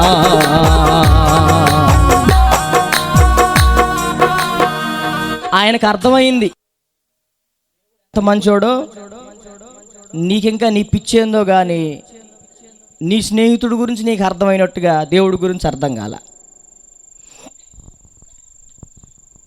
స్నేహితుల మీద కూడా కొన్ని పాటలు ఉన్నాయి, ఆడు ఆ పాటలు పాడుకుంటూ ఉంటాడు. ఫ్రెండ్షిప్ మీద పాటలు పాడుకుంటూ ఉంటాడు. దేవుని గురించి ఆ వ్యక్తికి అర్థమైతే ప్రేమ అనేది ఎక్కడ దొరుకుతుందంట? స్నేహితుల దగ్గర, బంధువుల దగ్గర. ఇప్పుడు ప్రేమ అంత ఇదే, ఇచ్చినంతవరకు. ఇచ్చినప్పుడు మొహం వెలిగిపోతూ ఉంటుంది, ఈగిపోతే మొహం కంప్రెస్ అయ్యింది. ఎట్లా ఇచ్చి తీసుకునేటప్పుడు మాత్రం అసలు ఎంత సంతోషం. అడిగినప్పుడు ఇలేదనుకో ఆ మొహం చూడలేము అసలు. మనం మొహం అంతా ఏకం చేసిద్ది ఎట్లా. ఈరోజు ప్రేమలన్నీ స్నేహితుల ప్రేమైనా తప్పిపోయిన కుమారుడు వాళ్ళు అంత ప్రేమించడానికి కారణం ఏంటి? వాడి దగ్గర డబ్బు ఉంది. నష్టపోయింది ఎవరు? కొంతమంది స్నేహితులు అట్లా రెచ్చగొడతారు. నీకు నిజమైన స్నేహితుడు పరిచయం అయితే నాకు తెలిసి ఆ స్నేహితులను విడిచిపెట్టేస్తావు. నాకు పరిచయం నేను విడిచిపెట్టా, నాకు అర్థమైంది. మీకు అర్థం కాకపోతే ఇంకా బెస్ట్ ఇంకా బెస్ట్ అనుకుంటే ఆవిడ వరస్ట్ అని నీ నోటితో చెప్తావు. ఒకరోజు బెస్ట్ ఫ్రెండ్ అని ఇంటికి తీసుకొస్తున్నాడంట, కొత్త పెళ్ళైంది వీడికి. లేదా మా అన్నయ్యే అని పరిచయం చేశాడు. మీ అన్నయ్యే, వాడు నా ప్రాణ స్నేహితుడు, క్లాస్మేటు. ఆ అమ్మాయి మొదటే చెబుతుంది, ఎవరిని పడితే వాళ్ళని ఇంటికి తీసుకురా, మాకు వాడు బెస్ట్ కావచ్చు, ఏవైనా కావచ్చు, నాకు కాదుగా, నువ్వే నాకు బెస్ట్. లేదు, వాడు నా బెస్ట్ ఫ్రెండు, మా ఇంట్లో ఒకటితో సమానం. కొన్ని రోజుల తర్వాత చూస్తే నేను మీకు చెప్పకూడదు, అయ్యి మీరు వినకూడదు. ఇక నిన్ను ఎంత నమ్మానురా నిన్ను అని వాడు కాలర్ పట్టుకుంటాడు. నాదేం లేదురా, మీ ఆవిడే ఎట్లా అంది అంటాడు సింపుల్గాడు. నాదేం తప్పు లేదు, ఇంత ఫ్రెండ్షిప్లో నేను అట్లా చేస్తానా? మీ ఆవిడే అట్లా చేసింది. అమ్మాయి నువ్వు చేసేవట్లా కన్నీటి పర్యంతమై. నేను ముందే చెప్పాను కదయ్యా నీకు, ఎవరిని పడితే వాడిని ఇంటికి తీసుకురావద్దని, ఆడపిల్లల ఇంటికి ఎవరిని పడితే వాడిని తీసుకురావద్దని చెప్పానుగా, విన్నావా? నీ చేతులతో నీ ఇంటిని నువ్వే కూలగొట్టుకున్నావు. బెస్ట్ ఫ్రెండ్ అని ఒకడు ఇంకో ఇంటికి తీసుకెళ్ళాడు. అమ్మాయికి పెళ్ళి కాల. రోజు వాడు వస్తూ ఉన్నాడు, చూస్తూ ఉన్నాడు. వీళ్ళేమో బావా అని పిలుచుకుంటారు కదా స్నేహితులు, అదొక ముద్దు. ఎరా బామ్మర్దే, ఆడు లైన్ కలిపేసుకున్నాడు అక్కడే. నువ్వేమో చతురికి బావా అన్నావు కదా, ఆడికేమో మీ చెల్లిని చేసుకోవాలనిపించింది. కాలక్రమేణా ఆ అమ్మాయిని తీసుకుని వెళ్ళిపోయాడు. ఫోన్ ఎత్తట్లా. ఎక్కడ్రా, నేను ఇంత నమ్మానురా నిన్ను, నన్ను ఇంత నమ్మి మోసం చేయాలని ఎట్లా అనిపించిందిరా నీకు? అందుకే చెప్తున్నా, యవనస్తులారా నా మాట వినండి. వినలేదనుకో ముందు రోజుల్లో ఖచ్చితంగా అది. నేను ఎప్పుడూ ఒక మాట చెప్తాను, వలలో పడిన చేపలకి గాలానికి పడిన చేపకి చాలా తేడా ఉంటుంది. అందరితో పాటు వలలో పడ్డామనుకో నొప్పే ఉండదు. ఇట్లా వలలో పడిన వాళ్ళకి ప్రభువు గాలాన్ని తీసుకుని కూర్చుంటాడు. నీకు ఇష్టమైన దాన్ని అటు తిప్పుతూ ఉంటాడు. మనకి ఇష్టమైంది అటు తిరుగుతూ ఉంటే ప్రాణం లవలవలాడుతూ ఉంటుంది మనకి. వెళ్తావు, పట్టుకోవడానికి వెళ్తావు. ప్రభు ఆయన టైమింగ్ మామూలు టైమింగా తప్పదు, నీకన్నా గురి తప్పదు.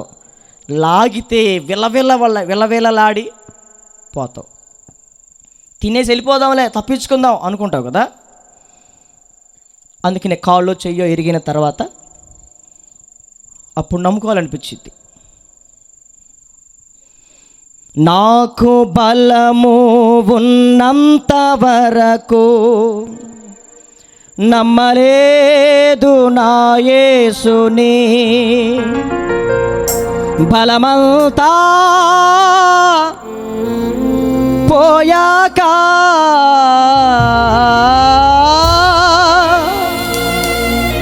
బలమంతా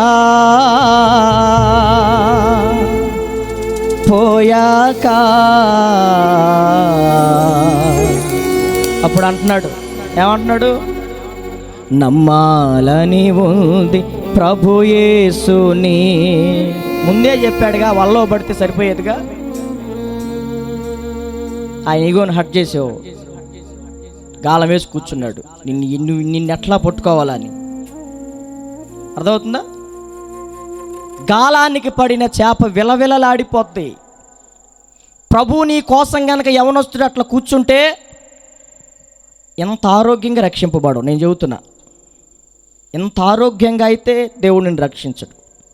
అవయవాలన్నా పోతుంది, ఆయుష్కాలం అన్నా తగ్గిపోద్ది, నీ శరీరంలో ఉన్న బలం అన్నా తగ్గిపోద్ది. అవసరమా మనకి? ప్రభుతో ఆటలాడటం అవసరం అండి మనకి. కాబట్టి ది బెస్ట్ అనేవాడు ఎవడు లేడు అనే సంగతి యవనస్తులు గుర్తుపెట్టుకోవాలి.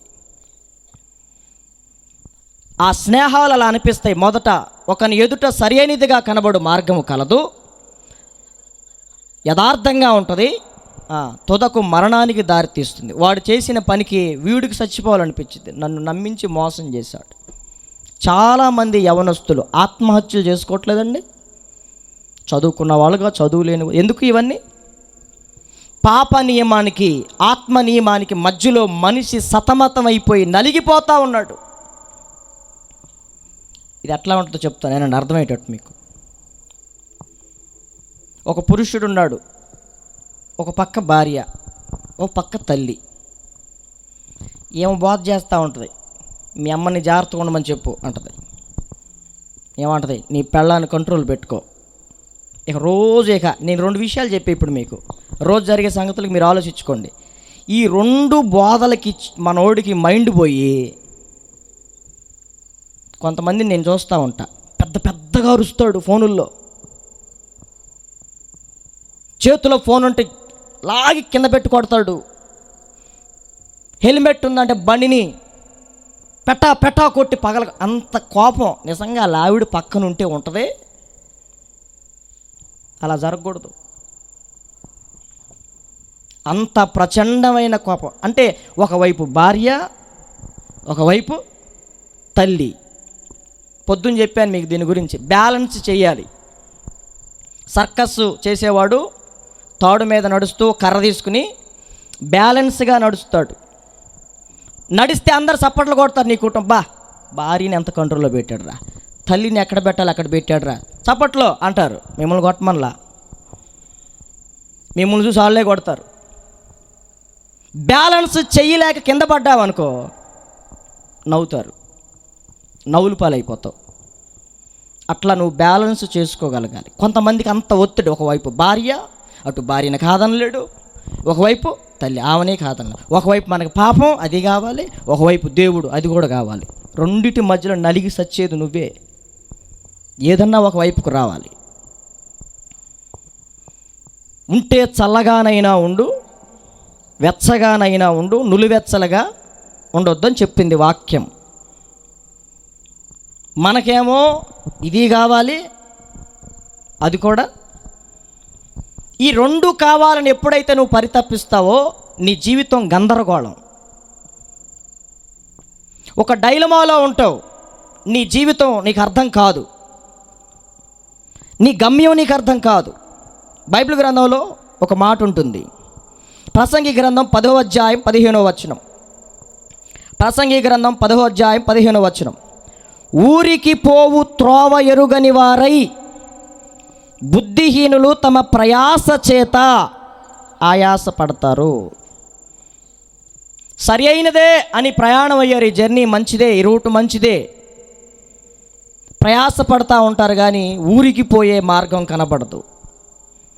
తమ ప్రయాస చేత ఆయాసపడతా ఉంటారు కొంతమంది. ఆ యొక్క ఒత్తిడిలో నుంచి వచ్చిందే ఈ వాక్యం. ఏమొచ్చింది? అయ్యో నేనెంత దౌర్భాగ్యుడను. మనం అంటాం కదా, పెళ్లి చేసుకోకుండా ఉంటే బాగుండేది. ఆగేవా? ఆగలేదుగా. చేసుకున్నావుగా. చేసుకోకముందేమో చేసుకోవాలి అంటావు. చేసుకున్న తర్వాత ప్రతి మనిషి జీవితంలో ఉండే పోరాటాలేవి. గలతీ పత్రిక చెప్తుంది, ఆత్మకు శరీరానికి విరోధం అనేది ఉంటుంది. పాప నియమానికి ఆత్మ నియమానికి విరోధం. లోకంలో వాడికి తపన ఉండదు. లోకంలో చెడిబడి తిరిగేవాడికి ఈ ఆలోచన ఉండదు. దేవుణ్ణి ఎరిగి మరలా అటు ఇటు ఉన్నవాడికే ఈ డైలమా. అయ్యో నేను ఇంత వాక్యం వింటున్నాను, ఎన్నో మీటింగులు దాటిపోతున్నాయి, ఎంతో వాక్యం దాటిపోతా ఉంది, ఎంతోమంది బోధకులను దేవుడు నా మధ్యకి పంపించాడు, అయినా నా బతుకు మారట్లేదే. అయ్యో ఇట్టి మరణమునకు లోనగు శరీరము నుండి, ఈ డైలమా నుండి, ఈ ఒత్తిడి నుండి నన్ను ఎవడు విడిపిస్తాడు అని ఆయన అడిగాడు. సామెతల గ్రంథంలో కూడా ఒక మాట ఉంటుంది, 5వ అధ్యాయము 12వ వచనం.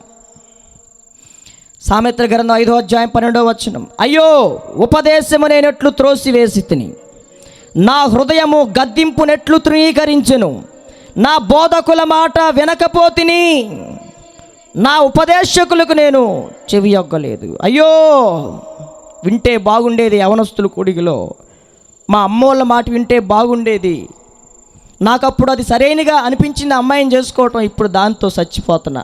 వాడు వచ్చి అంటాడు, మమ్మీ నన్ను చంపేస్తుంది రోజు ఇది. కొంతమంది తల్లి అంటారు, సావురా సావు, చిలక్క చెప్పినట్టు చెప్పాను నాన్న, నీకు విన్నావా, పడు కొంతమంది తల్లిదండ్రులు ఉంటారు, దగ్గరికి తీసుకుని అక్కడేమో బాధపడుతూ ఉంటుంది, ఏమో ఓదారుస్తూ ఉంటుంది. కుటుంబాల్లో ఈ దౌర్భాగ్యం ఎన్ని కుటుంబాల్లో లేవు. తప్పుడు నిర్ణయాలతో వివాహం చేసుకోవటం, తప్పుడు నిర్ణయాలు, తొందరపాటు నిర్ణయాలు తీసుకుని భవిష్యత్తును గురించి చదువుకోండిరా అంటే వింటారండి పిల్లలు? చదువుకున్నవాడికే ఎట్ట బతకాలు తెలియట్లా. చదువు లేనివాడు ఏం బతుకుతాడు? చదువు లేనివాడు బతుకుతాడు ఏదో ఒకటి చేసుకుని, అది వేరే లెక్క. చదువు సగంలో ఆపేసినాడు ఎట్ట బతుకుతాడు? అటు బర్రెల్ని గొర్రెల్ని గాయలేడు. ఏ ఉద్యోగం చేద్దామంటే ఆడికి ఎవడు ఉద్యోగం వేడు. తాపీగా తిరుగుతూ ఉంటాడు అరుగుల మీద కూర్చుని, అటు ఇటు తిరుగుతా. ఆ లేవారం ఏంది, ఏ లేవారం ఏంది అనుకుంటాడు. నా బతుకేంది అనుకోడాడు. అరే నా తోటోళ్ళు బాగా చదువుకున్నారు, సెటిల్ అయ్యారు, వాళ్ళ కెరియర్ బాగుంది, చక్కగా పిల్లల్ని ఇవ్వటానికి ముందుకు వస్తున్నారు, నా బతుకెందుకు ఇలా తగలబడిందని నువ్వు ఆలోచిస్తే, ఈ రాత్రి నీ భవిష్యత్తు మీద నువ్వు మనస్సు పెడితే నీ కన్నులు తెరవబడతాయి. నీ భవిష్యత్తు మీద మనసు పెట్టవు. ఆడేం చేస్తా, నాలాంటి తిరుగులు తిరిగేవాడు ఎవడున్నాడు ఈ రోడ్లో అని పిలువు మామ. ఆడు మనలంటుడే, మన గ్రూప్లో జాయిన్ చేసుకుంటానికి బాగుంటాడు. అందరం కలిసి తిరుగుదాం. ఏందిరా మీ వలన ఉపయోగం? తల్లిదండ్రులకు ఉపయోగమా నీ వలన? ఎవడికి ఉపయోగం? సంఘానికి ఉపయోగమా? సమాజానికి ఏమైనా ఉపయోగమా? చదువుకోవాల్సిన వయసులో చదువుకోవాలి. పెళ్లి చేసుకోవద్దేవాడు అన్నట్టు పెళ్లి చేసుకోవాల్సిన, మంచిగా చదువుకో, మంచి అమ్మాయి వచ్చిందిగా. వీడు తాగి తందనాలు ఆడతాడు, వీడికి మాత్రం మంచి పిల్ల కావాలంట. వాళ్ళ అమ్మ చెప్పిద్ది, అయ్యగారు మా ఓడు ఊరు మీద పడి తిరుగుతాడు, ఊరేగుతాడు, మంచి పిల్లని చూస్తావా?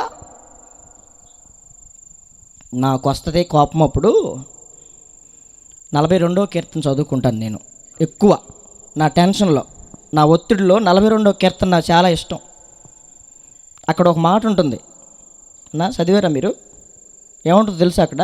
నా ప్రాణమా నీ వేళ తొందరపడుతున్నావు. కొంతమంది చెప్తూ ఉంటుంటే వస్తుందండి కోపం. అంటే కుర్రోడు కదండి వస్తుంది. కొంతమంది బీపీ అటు రేపుతూ ఉంటారు. ఆ బీపీ పెరగదులే, 120/80 అది బాగానే ఉంది, దేవుడు మంచి ఆరోగ్యం ఇచ్చాడు. కొంతమంది చెప్తూ ఉంటుంటే 42వ కీర్తన మనసులో అనుకుంటా, నా ప్రాణమా ఇట్లా ఓదార్చుకుంటూ ఉంటాను. ఎందుకు తొందరపడతావు? ఆ మెంటల్దే అలాగే మాట్లాడిద్ది, నువ్వేం తొందరపడు, మాకు నీకు ఎఫెక్ట్ నీ మీద పడిద్ది. వాళ్ళ మాటలు అలాగే కృంగతీస్తాయి. నా ప్రాణమా నీవేళ నాలో కృంగిపోతావు, దేవుని యందు నిరీక్షణ ఉంచు. అర్థమవుతుందా? మన పిల్లలు బాగాకపోయినా తల్లిదండ్రుల ఆశ మంచి పిల్ల కావాలి. ఆ ఆశ ఏంటంటే ఆ పిల్ల వచ్చి వాడిని మార్చాలంట. ఒక అమ్మాయిని అడిగాను, అమ్మ నువ్వు చేసుకోబోయేవాడు తాగుబోతాడు కదా, ఏంటి నీకు తెలిసే చేసుకుంటున్నావా తల్లి అన్నా. మీకేమైనా డౌటా అంది. నాకేం డౌట్ అమ్మ, నీకేమైనా డౌట్ ఉంటే చెప్పురా, కౌన్సిలింగ్ ఇస్తాను అన్నా. నాకు తెలిసే చేసుకున్నా అన్నయ్య అంది. తెలిసే చేసుకుందంట. ఏం చేస్తావు అంటే పెళ్లి చేసుకున్నాడు మారుతా అంటుంది. అమ్మో, వైబ్రేషన్ అట్టాగే చెప్పింది, మీకు అట్టాగే చెప్పాను నేను, కల్పితమేం కాదు. పెళ్లి చేసుకుని వాడిని మారుతానంటుంది. మనం ఏం చెప్తాం? ఈరోజు యువత అట్లా ఉండారు. ఒక ఆయన బయలుదేరాడు వివాహం చేసుకోవటానికి, మార్చడానికి వివాహం చేసుకుంటాడంట. ఒక అన్యురాలు మార్చినట్టు ఉంటుంది బ్రదరు, ఒక ఆత్మను రక్షించినట్టు ఉంటుంది అంటున్నాడు. కాబట్టి మనం గమనించాల్సిన విషయం ఏంటంటే, రాత్రి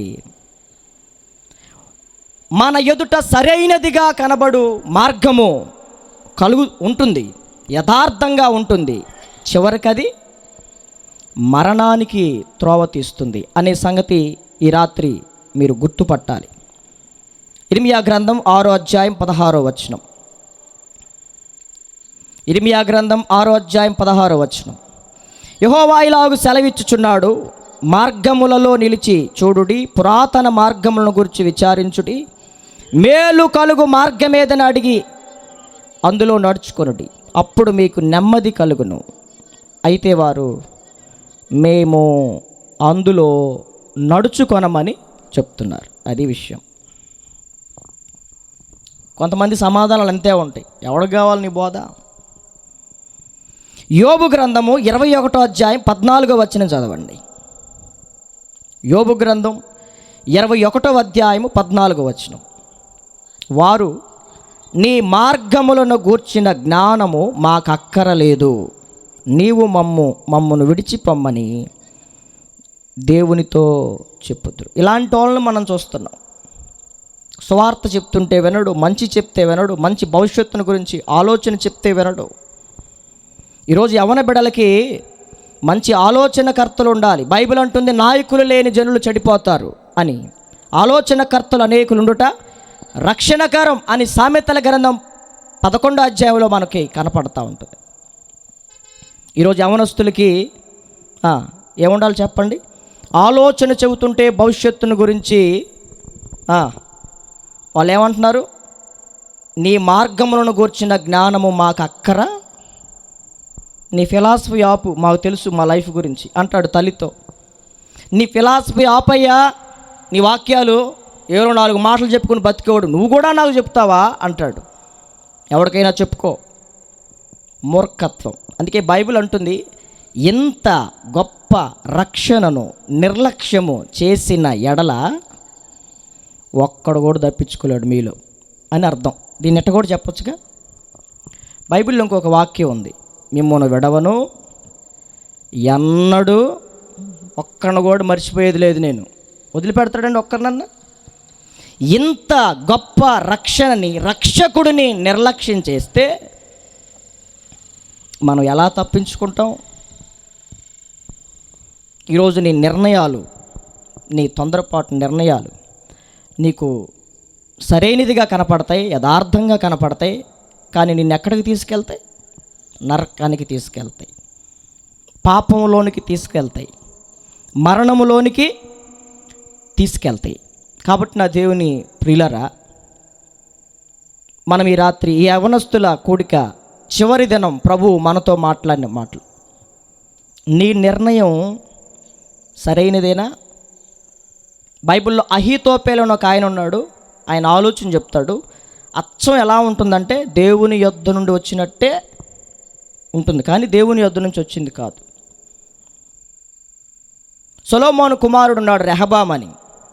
అతడు పెద్దల్ని ఆలోచన అడగకుండా అంట, బైబిల్లో రాస్తుంది, తనతో పాటు ఉన్న యవనస్తులను అడిగాడంట ఆలోచన.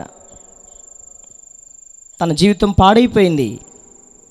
నీకు ఆలోచనకర్తలు తల్లిదండ్రులు ఉన్నారు, నీ రక్త సంబంధులు ఉన్నారు, సేవకులు ఉన్నారు, ఆత్మీయులు ఉన్నారు. వీళ్ళందరినీ ఆధారం చేసుకుని ఒక మంచి నిర్ణయం తీసుకో.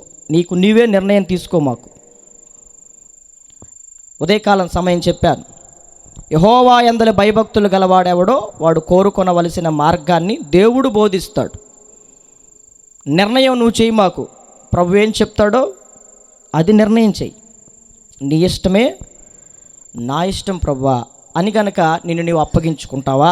లేకపోతే బైబిల్లో కొంతమందిని చూపించాను కదా ఇప్పుడు, నీ మార్గములను గూర్చిన బోధ మాకు అవసరం లేదు అని దేవుడితో చెప్తారు. ఇట్లాగే మూర్ఖత్వంలో ఉంటావా? బైబిల్ రాస్తుంది, ఎన్ని మారులు గద్దించినా లోబడని వాడు మరి హఠాత్తుగా నాశనం అవుతాడు. జాగ్రత్త. 2 ఆప్షన్లు నీకే ఉన్నాయి. నిర్ణయం దేవుని చేతిలో పెడితే ఆయన తన చిత్తానుసారంగా నడిపిస్తాడు. లేదు, నా జీవితం, నా ఒళ్ళు, నా ఇష్టం, నా భవిష్యత్తు నా ఇష్టం, నా తల్లిదండ్రుల ఇష్టం కాదు నా ఇష్టం, దేవుడి ఇష్టం కాదు నా ఇష్టం అంటావా? మరి నీ ముందున్న దినాల్లో మనం రకరకాల తిప్పలు పడతాం. పెద్దవాళ్ళు అనుభవించి చెప్తారు, ఆలోచన చేసి చెప్తారు. మనం జాగ్రత్తగా ఈ రాత్రి మనం అందరం కలిసి ఒక తీర్మానం చేద్దాం. అందరం లేచి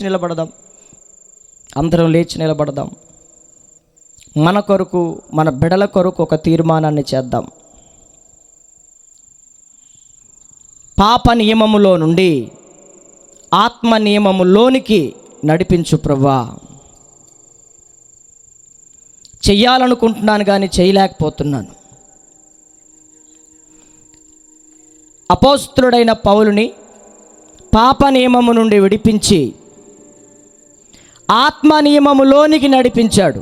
తర్వాత మాట ఉంటుంది, ఇప్పటి నుండి క్రీస్తు యేసు నందున్న వారికి ఏ శిక్షావిధి లేదు, ఏ శిక్షావిధి లేదు.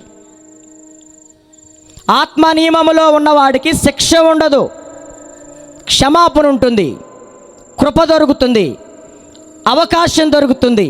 ఈ రాత్రి అయ్యా, నన్ను, నా కుటుంబాన్ని, నా బిడ్డలను పాప నియమము నుండి, అకాల మరణాల నుండి, ఈ దౌర్భాగ్యము నుండి, మరణముకు లోనగు నా శరీరము నుండి, తప్పుడు నిర్ణయాల నుండి, తొందరపాటు నిర్ణయాల నుండి తప్పించయ్యా, తప్పించయ్యా, తప్పించయ్యా. అడుగుతావా ప్రభువుని? నీతో అంటుకట్టుకో ప్రభువా. చిన్న ప్రార్థన చేస్తావు నోరు తెరిచి. దేవుని సేవకులు కూడా మీ కొరకు ప్రార్థన చేస్తారు. ది బెస్ట్ స్నేహితుడు యేసు ప్రభు మాత్రమే అనే సంగతి నీకు అర్థమైన రోజున, శ్రేష్టమైనది, మరి శ్రేష్టమైనది నీకు అర్థమైన రోజున నీకు తారతమ్యం తెలుస్తుంది. నీకు ఆలోచనకర్తలను ఇచ్చాడు. నీ తల్లిదండ్రుల మాట విను, వాళ్ళు నీ క్షేమమే కోరతారు. నీ రక్త సంబంధుల మాట విను, నీ క్షేమం కోరే వాళ్ళ మాట విను.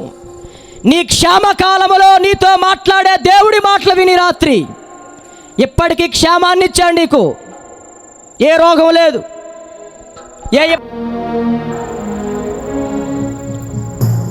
అలా రోగాలమయం కాకమునిపే, అకాల మరణం నీకు సంభవింపక మునిపే, దుర్దినములు రాకమునిపే ప్రభు అయిన యేసుక్రీస్తుని స్వరక్షకుడుగా నువ్వు అంగీకరించాలి. అంతా అయిపోయిన తర్వాత అంగీకరిస్తానంటే కుదరదు. కాలం నీ చేతుల్లో లేదు, ఆయుష్ నీ చేతుల్లో లేదు, భవిష్యత్తు నీ చేతుల్లో లేదు. దైవజనులను ఇచ్చాడు నీకు, సంఘ నాయకులను ఇచ్చాడు, సంఘ పెద్దలను ఇచ్చాడు. వాళ్ళు చెప్పిన మాట విను దయచేసి. స్నేహితుల మాటలు విని రెచ్చగొట్టబడి రెచ్చిపోయి తొందరపాటు నిర్ణయాలు తీసుకో మాకు. రేపు నీకేదైనా అయితే నిన్ను చూసుకునేవాడెవడు? ఇప్పటిదాకా నిన్ను కని పెంచి పోషించింది ఎవరు? వాళ్ళకి విలువ ఇవ్వు, ఎవడికో విలువిస్తావు. నీ కొరకు ప్రాణం పెట్టిన దేవుడు, తల్లి గర్భములో నిన్ను రూపించినటువంటి దేవునికి ఏసమంత విలువ ఇవ్వు. ఎంతకాలం? ఇంకెంతకాలం? తల్లిదండ్రులు అంత త్యాగం చేశారు కదా. మీ తల్లిదండ్రులు అంత త్యాగం చేశారు కదా. ఎందుకు కృతజ్ఞత లేకుండా బతుకుతున్నావు అట్లా నిర్ణయాలు తీసుకుని? మధ్యలో వచ్చిన వాడిని తీసుకుని వాడే నాకు కావాలి అని, వాడే నా భవిష్యత్ అని ఎందుకట్లా నమ్మక ద్రోహం? ఇలాంటి పరిస్థితులు నీ జీవితంలో నీ పిల్లలకు కూడా అలాంటి దౌర్భాగ్యం పడితే నువ్వు తట్టుకోగలవా? ఎంతమంది తల్లులు ఏడుస్తున్నారు, పిల్లల నిర్ణయాలను చూసి కుమిలిపోతా ఉన్నారు. అయ్యో, నా కొడుకుని నేను ఇలా చూడాలనుకోలేదు, నా కూతురును నేను ఇలా చూడాలనుకోలేదు ప్రభువా. వాడి మీద నేను ఎన్నో ఆశలు పెట్టుకున్నాను నాయన, నా కూతురి మీద నేను ఎన్నో ఆశలు పెట్టుకున్నాను, ఎంతో ఖర్చు పెట్టాను ప్రభువా. వాడు ఎందుకు పనికిరాని వాడు అయిపోతున్నాడు అయ్యా. తల్లులు ప్రార్థన చేస్తారా?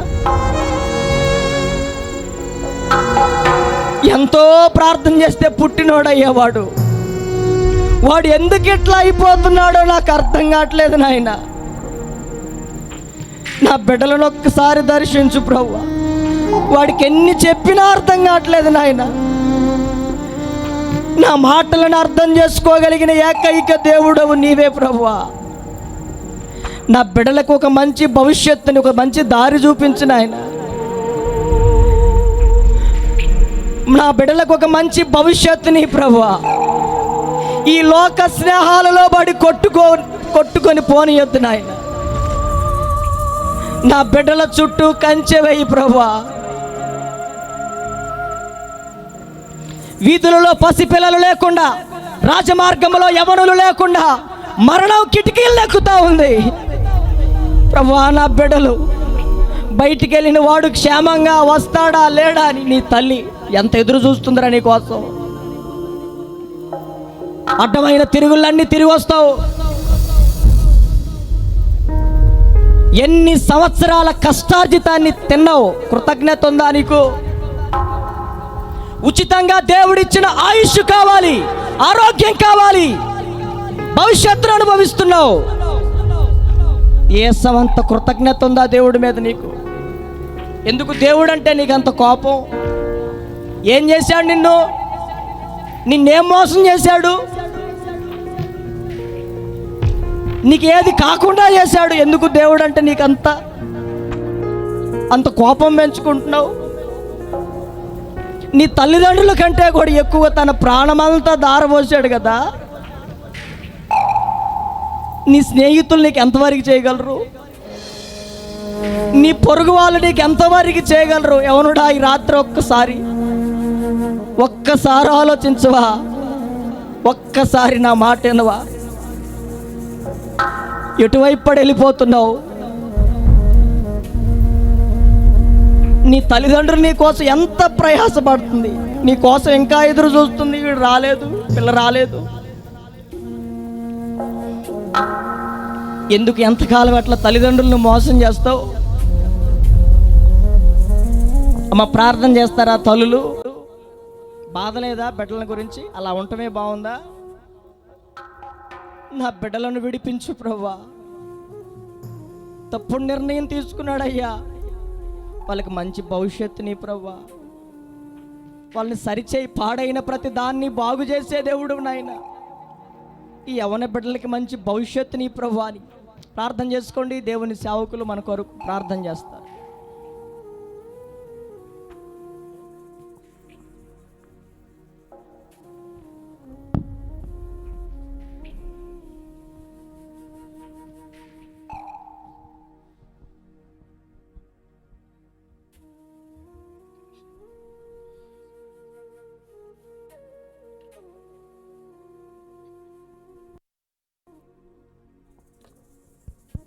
అలానే ప్రార్థన చేసుకుందాం. కళ్ళు మూసుకోండి, తలలు ఉంచండి. ఇంచిపేట ప్రాంతంలో సహవాసం తరపున పరిచయం చేస్తున్నటువంటి దేవ సేవకులు దాసన్న గారు మనకు ప్రార్థన చేస్తారు. ప్రార్థన చేసుకుందాం ప్రతి ఒక్కరూ కూడా.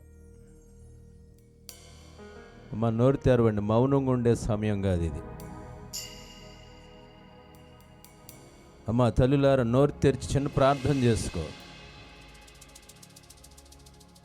నీ యవన పిల్లల భవిష్యత్తు కొరకు ఈ ప్రాంతాన్ని ప్రేమించి పరిశుద్ధాత్మ దేవుడు ఈ 2 దినాలు కూడా యవనస్తుల కూడికలు జరిగించారు. నిన్నటి దినం నుంచి వాక్యం వింటున్నావు. చిన్న నోరు తెరిచిన ప్రార్థన చేసుకో. ఒకవేళ మీ కుమారులు మీ కుమార్తెలు తప్పిపోయారా, చిన్న ప్రార్థన చేద్దాం. కొద్దిసేపట్లో ఈ స్థలం నుంచి వెళ్ళిపోబోతున్నావు. ఈ ప్రాంత వాసులతో పరిశుద్ధాత్మదేవుడు మాట్లాడుతున్నాడు. ఓ యవనస్తుడా, ఓ యవనస్తురాలా, నువ్వు ఒకవేళ ఇంట్లో ఉన్నామేమో, మైక్ శబ్దం ద్వారా వింటున్నామేమో, చిన్న నోరు తెరిచి ప్రార్థన చేసుకో. నీ బోధకుల బోధన త్రోసివేస్తున్నామేమో, చిన్న ప్రార్థన చేసుకో. నీ తల్లిదండ్రుల ఉపదేశాన్ని త్రోసివేస్తున్నామేమో, చిన్న ప్రార్థన చేస్తావా? సొంత నిర్ణయాలు, క్షణికావేశాలు నీ భవిష్యత్తును పాడు చేసుకుంటున్నావు. చిన్న ప్రార్థన చేసుకుందాం ప్రతి వారు కూడా. అమ్మ నోరు తెరవండి, నోరు తెరిచిన ప్రార్థన చేసుకో. ఒకవేళ భక్తిలో నీ పిల్లల్ని పెంచలేకపోయామేమో, ఇకనైనా ప్రభా నా పిల్లలకు మంచి బోధ చేస్తాను నాయన. ఇకనైనా ప్రభా సంఘారాధనలకు వెళ్తాం ప్రభా. మంచి తీర్మానం తీసుకుందాం. నూతన సంవత్సరం ప్రారంభ దినాల్లోనే ఈ 2 దినాలు కూడా ఈ ప్రాంతవాసులతో పరిశుద్ధాత్మ దేవుడు మాట్లాడుతూ వచ్చాడు. ఈ పాపపు నియమాన్ని నుంచి విడిపించే దేవుడు ఏకైక దేవుడు యేసుక్రీస్తు ప్రభువారు మాత్రమే. చిన్న ప్రార్థన చేస్తావా? నువ్వు ఎంత ఘోర పాపివైనా ఆయన క్షమించటానికి మన మధ్యలో ఉన్నాడు, మన మధ్యలో సంచారం చేస్తున్నాడు. నువ్వు ఒప్పుకుంటుంటే పరిశుద్ధాత్మ దేవుడు నిన్ను ఒప్పింపజేస్తే చిన్న ప్రార్థన చేసుకో. ఎన్నో విషయాలు ఈ రాత్రి మాట్లాడుతూ వచ్చాడు లేఖనాల ద్వారా. చిన్న ప్రార్థన చేసుకుందాం. కృపగలిగిన నా తండ్రి, దయగలిగిన ప్రభువా, మీ పరిశుద్ధమైన నామమునకు వందనాలు, స్తుతులు, స్తోత్రాలు. ఈ నూతన సంవత్సరంలో 2026 సంవత్సరం ప్రేమించి ప్రారంభ దినాల్లోనే ఈ 13, 14 తారీఖులు మీరు నాయన ప్రతిష్ఠించుకొని నీ దాసులకి ఇచ్చిన ప్రేరణ భారాన్ని బట్టి ఈ ప్రాంతంలో కొంతమంది యవనస్తులు, యవనరాళ్ళు నశించిపోతున్నారని మీ పరిశుద్ధాత్మ ప్రేరణ చేత ప్రభువా ఈ 2 దినాలు యవనస్తులు కూడికి ఏర్పాటు చేయడానికి మీరు చేసిన ప్రతి సహాయమును బట్టి మరో ఉదయమంతటితో కృతజ్ఞతాస్తుతులు చెల్లిస్తున్నాం నాయన. అయ్యా, గతించిన దినాల్లో వాతావరణం నాయన హెచ్చరికలు చేసినప్పటికీ కూడా మీరు ఆయా స్థలాల్లో జరిగించిన సభలను బట్టి, అలాగే ప్రభు ఈ ప్రాంతంలో జరిగించిన ఈ 2 దినాల సభలను బట్టి మా హృదయమంతటితో మిమ్మల్ని స్తుతిస్తున్నావు నాయన. నీ పనిని చక్కగా జరిగించుకున్నందుకు స్తోత్రాలు. 2 దినాల నుంచి నీ సేవకులు విత్తిన విత్తనాలు ప్రతి హృదయంలో ఫలించడానికి కృప అనుగ్రహించండి. దారి పక్కన పడిపోనియొద్దు, రాతి నేలలో పడిపోనియొద్దు, మండల పదంలో పడనియొద్దు ప్రభా. మంచి నేలన పడిన విత్తనం 30 దంతులుగా, 60 దంతులుగా, 100 ఫలించడానికి సహాయం చేయండి అయ్యా. అనేక మంది మంచి తీర్మానం తీసుకొని వారి భవిష్యత్తులో మంచి నిర్ణయాలు తీసుకొని ప్రభా అయ్యా, వారి యొక్క సేవకుల యొక్క ఉపదేశాలు విని మందిరాలకు వచ్చి వారికి మంచి భవిష్యత్తులు అనుగ్రహించమని ప్రార్థన చేస్తున్నావు నాయన. సొంత నిర్ణయాలు, శనికావేశాలు తీసుకోనీయకుండా తండ్రి తల్లిదండ్రులకు మాట వింటూ, బంధువుల మాట వింటూ, సేవకుల మాట వింటూ మరి చక్కగా కుటుంబాలు కట్టుకుంటాను తన ఏర్పాటును దయచేయండి అయ్యా. ఈ ప్రాంతంలో ఉన్న అపవాది క్రియలన్నీ యేసు నామములో లయపరుస్తున్నాం ప్రభువా. యవనస్తులను మీరు పట్టుకోమని ప్రార్థన చేస్తున్నాం, వారిని విడిపించమని ప్రార్థన చేస్తున్నాం నాయన. ఈ కొందనాలు ఈ రాత్రి 2 వర్తమానాల ద్వారా కొన్ని విషయాలు మాతో మాట్లాడుతూ వచ్చిన విధానాన్ని బట్టి మీకు ఎనలేని స్తోత్రాలు. ఈ ప్రాంతంలో జరిగిస్తున్న యూరోబీ మినిస్ట్రీ పరిచయం మీరు ఆశీర్వదించండి అయ్యా. నా తండ్రి, ఈ ప్రాంతంలో ఇంకా అనేక సంఘాలు ఉన్నాయి, వారి పరిచయం వారి సేవకులను కూడా మీరు ఆశీర్వదించమని ప్రార్థన చేస్తున్నాం. కూడి వచ్చిన బిడ్డలందరిని బట్టి నీకు స్తోత్రాలు. మీరు ఇచ్చిన మంచి వాతావరణం కొరకే, మీరు ఇచ్చిన సౌండ్ సిస్టమ్, లైటింగ్ కొరకే మీకు వందనాలు. మీరు చేసిన ప్రతి మేలుని బట్టి మేము కృతజ్ఞతాస్తుతులు చెల్లిస్తున్నాం నాయన. చక్కటి వాతావరణం ఇచ్చి 2 దినాలు జరిగించిన సభల కొరకే మీకు వందనాలు. నీ సేవకులను వాడుకుంటూ వచ్చినందుకు వందనాలు చెల్లిస్తున్నాం బాబు. ఈ కొడుకును ముగించుకొని తిరిగి వారి గృహాలకు వెళ్తుండగా విన్న మాటలు, 2 దినాల నుంచి విన్న మాటలు తిరిగి గృహాలకు వెళ్ళి నెమరు వేసుకునే కృపను బిడ్డలందరికీ మీరు అనుగ్రహించమని, మా ముందున్న సమయాన్ని మాకు ఆశీర్వాదకరంగా, దీవెనకరంగా చేయండి. మీ చిత్తమైతే, మీరు అక్కడ ఆలస్యమైతే ఇటువంటి యవనస్తుల కూడికలు అనేకమి జరగటానికి కూడా తగిన ఏర్పాటును దయచేయమని యేసు నామములు అడిగి వేడుకొనుచున్నాము తండ్రి, ఆమేన్. మన తండ్రి యొక్క దీవెన, కుమారుని యొక్క కృపయు, పరిశుద్ధాత్మ యొక్క అన్యోన్య సహవాసము, ఆయన యొక్క సన్నిధి, సమాధానము జరిగిస్తున్న పరిచర్యకు, వాక్యం అందించిన సేవకులకు, ఈ ప్రాంతంలో సేవ చేస్తున్న అనేక మంది దైవజనులకు, వారి సంఘాలకి సదాకాలము దేవుడు తోడైండి నడిపించునుగాక. ఆమేన్.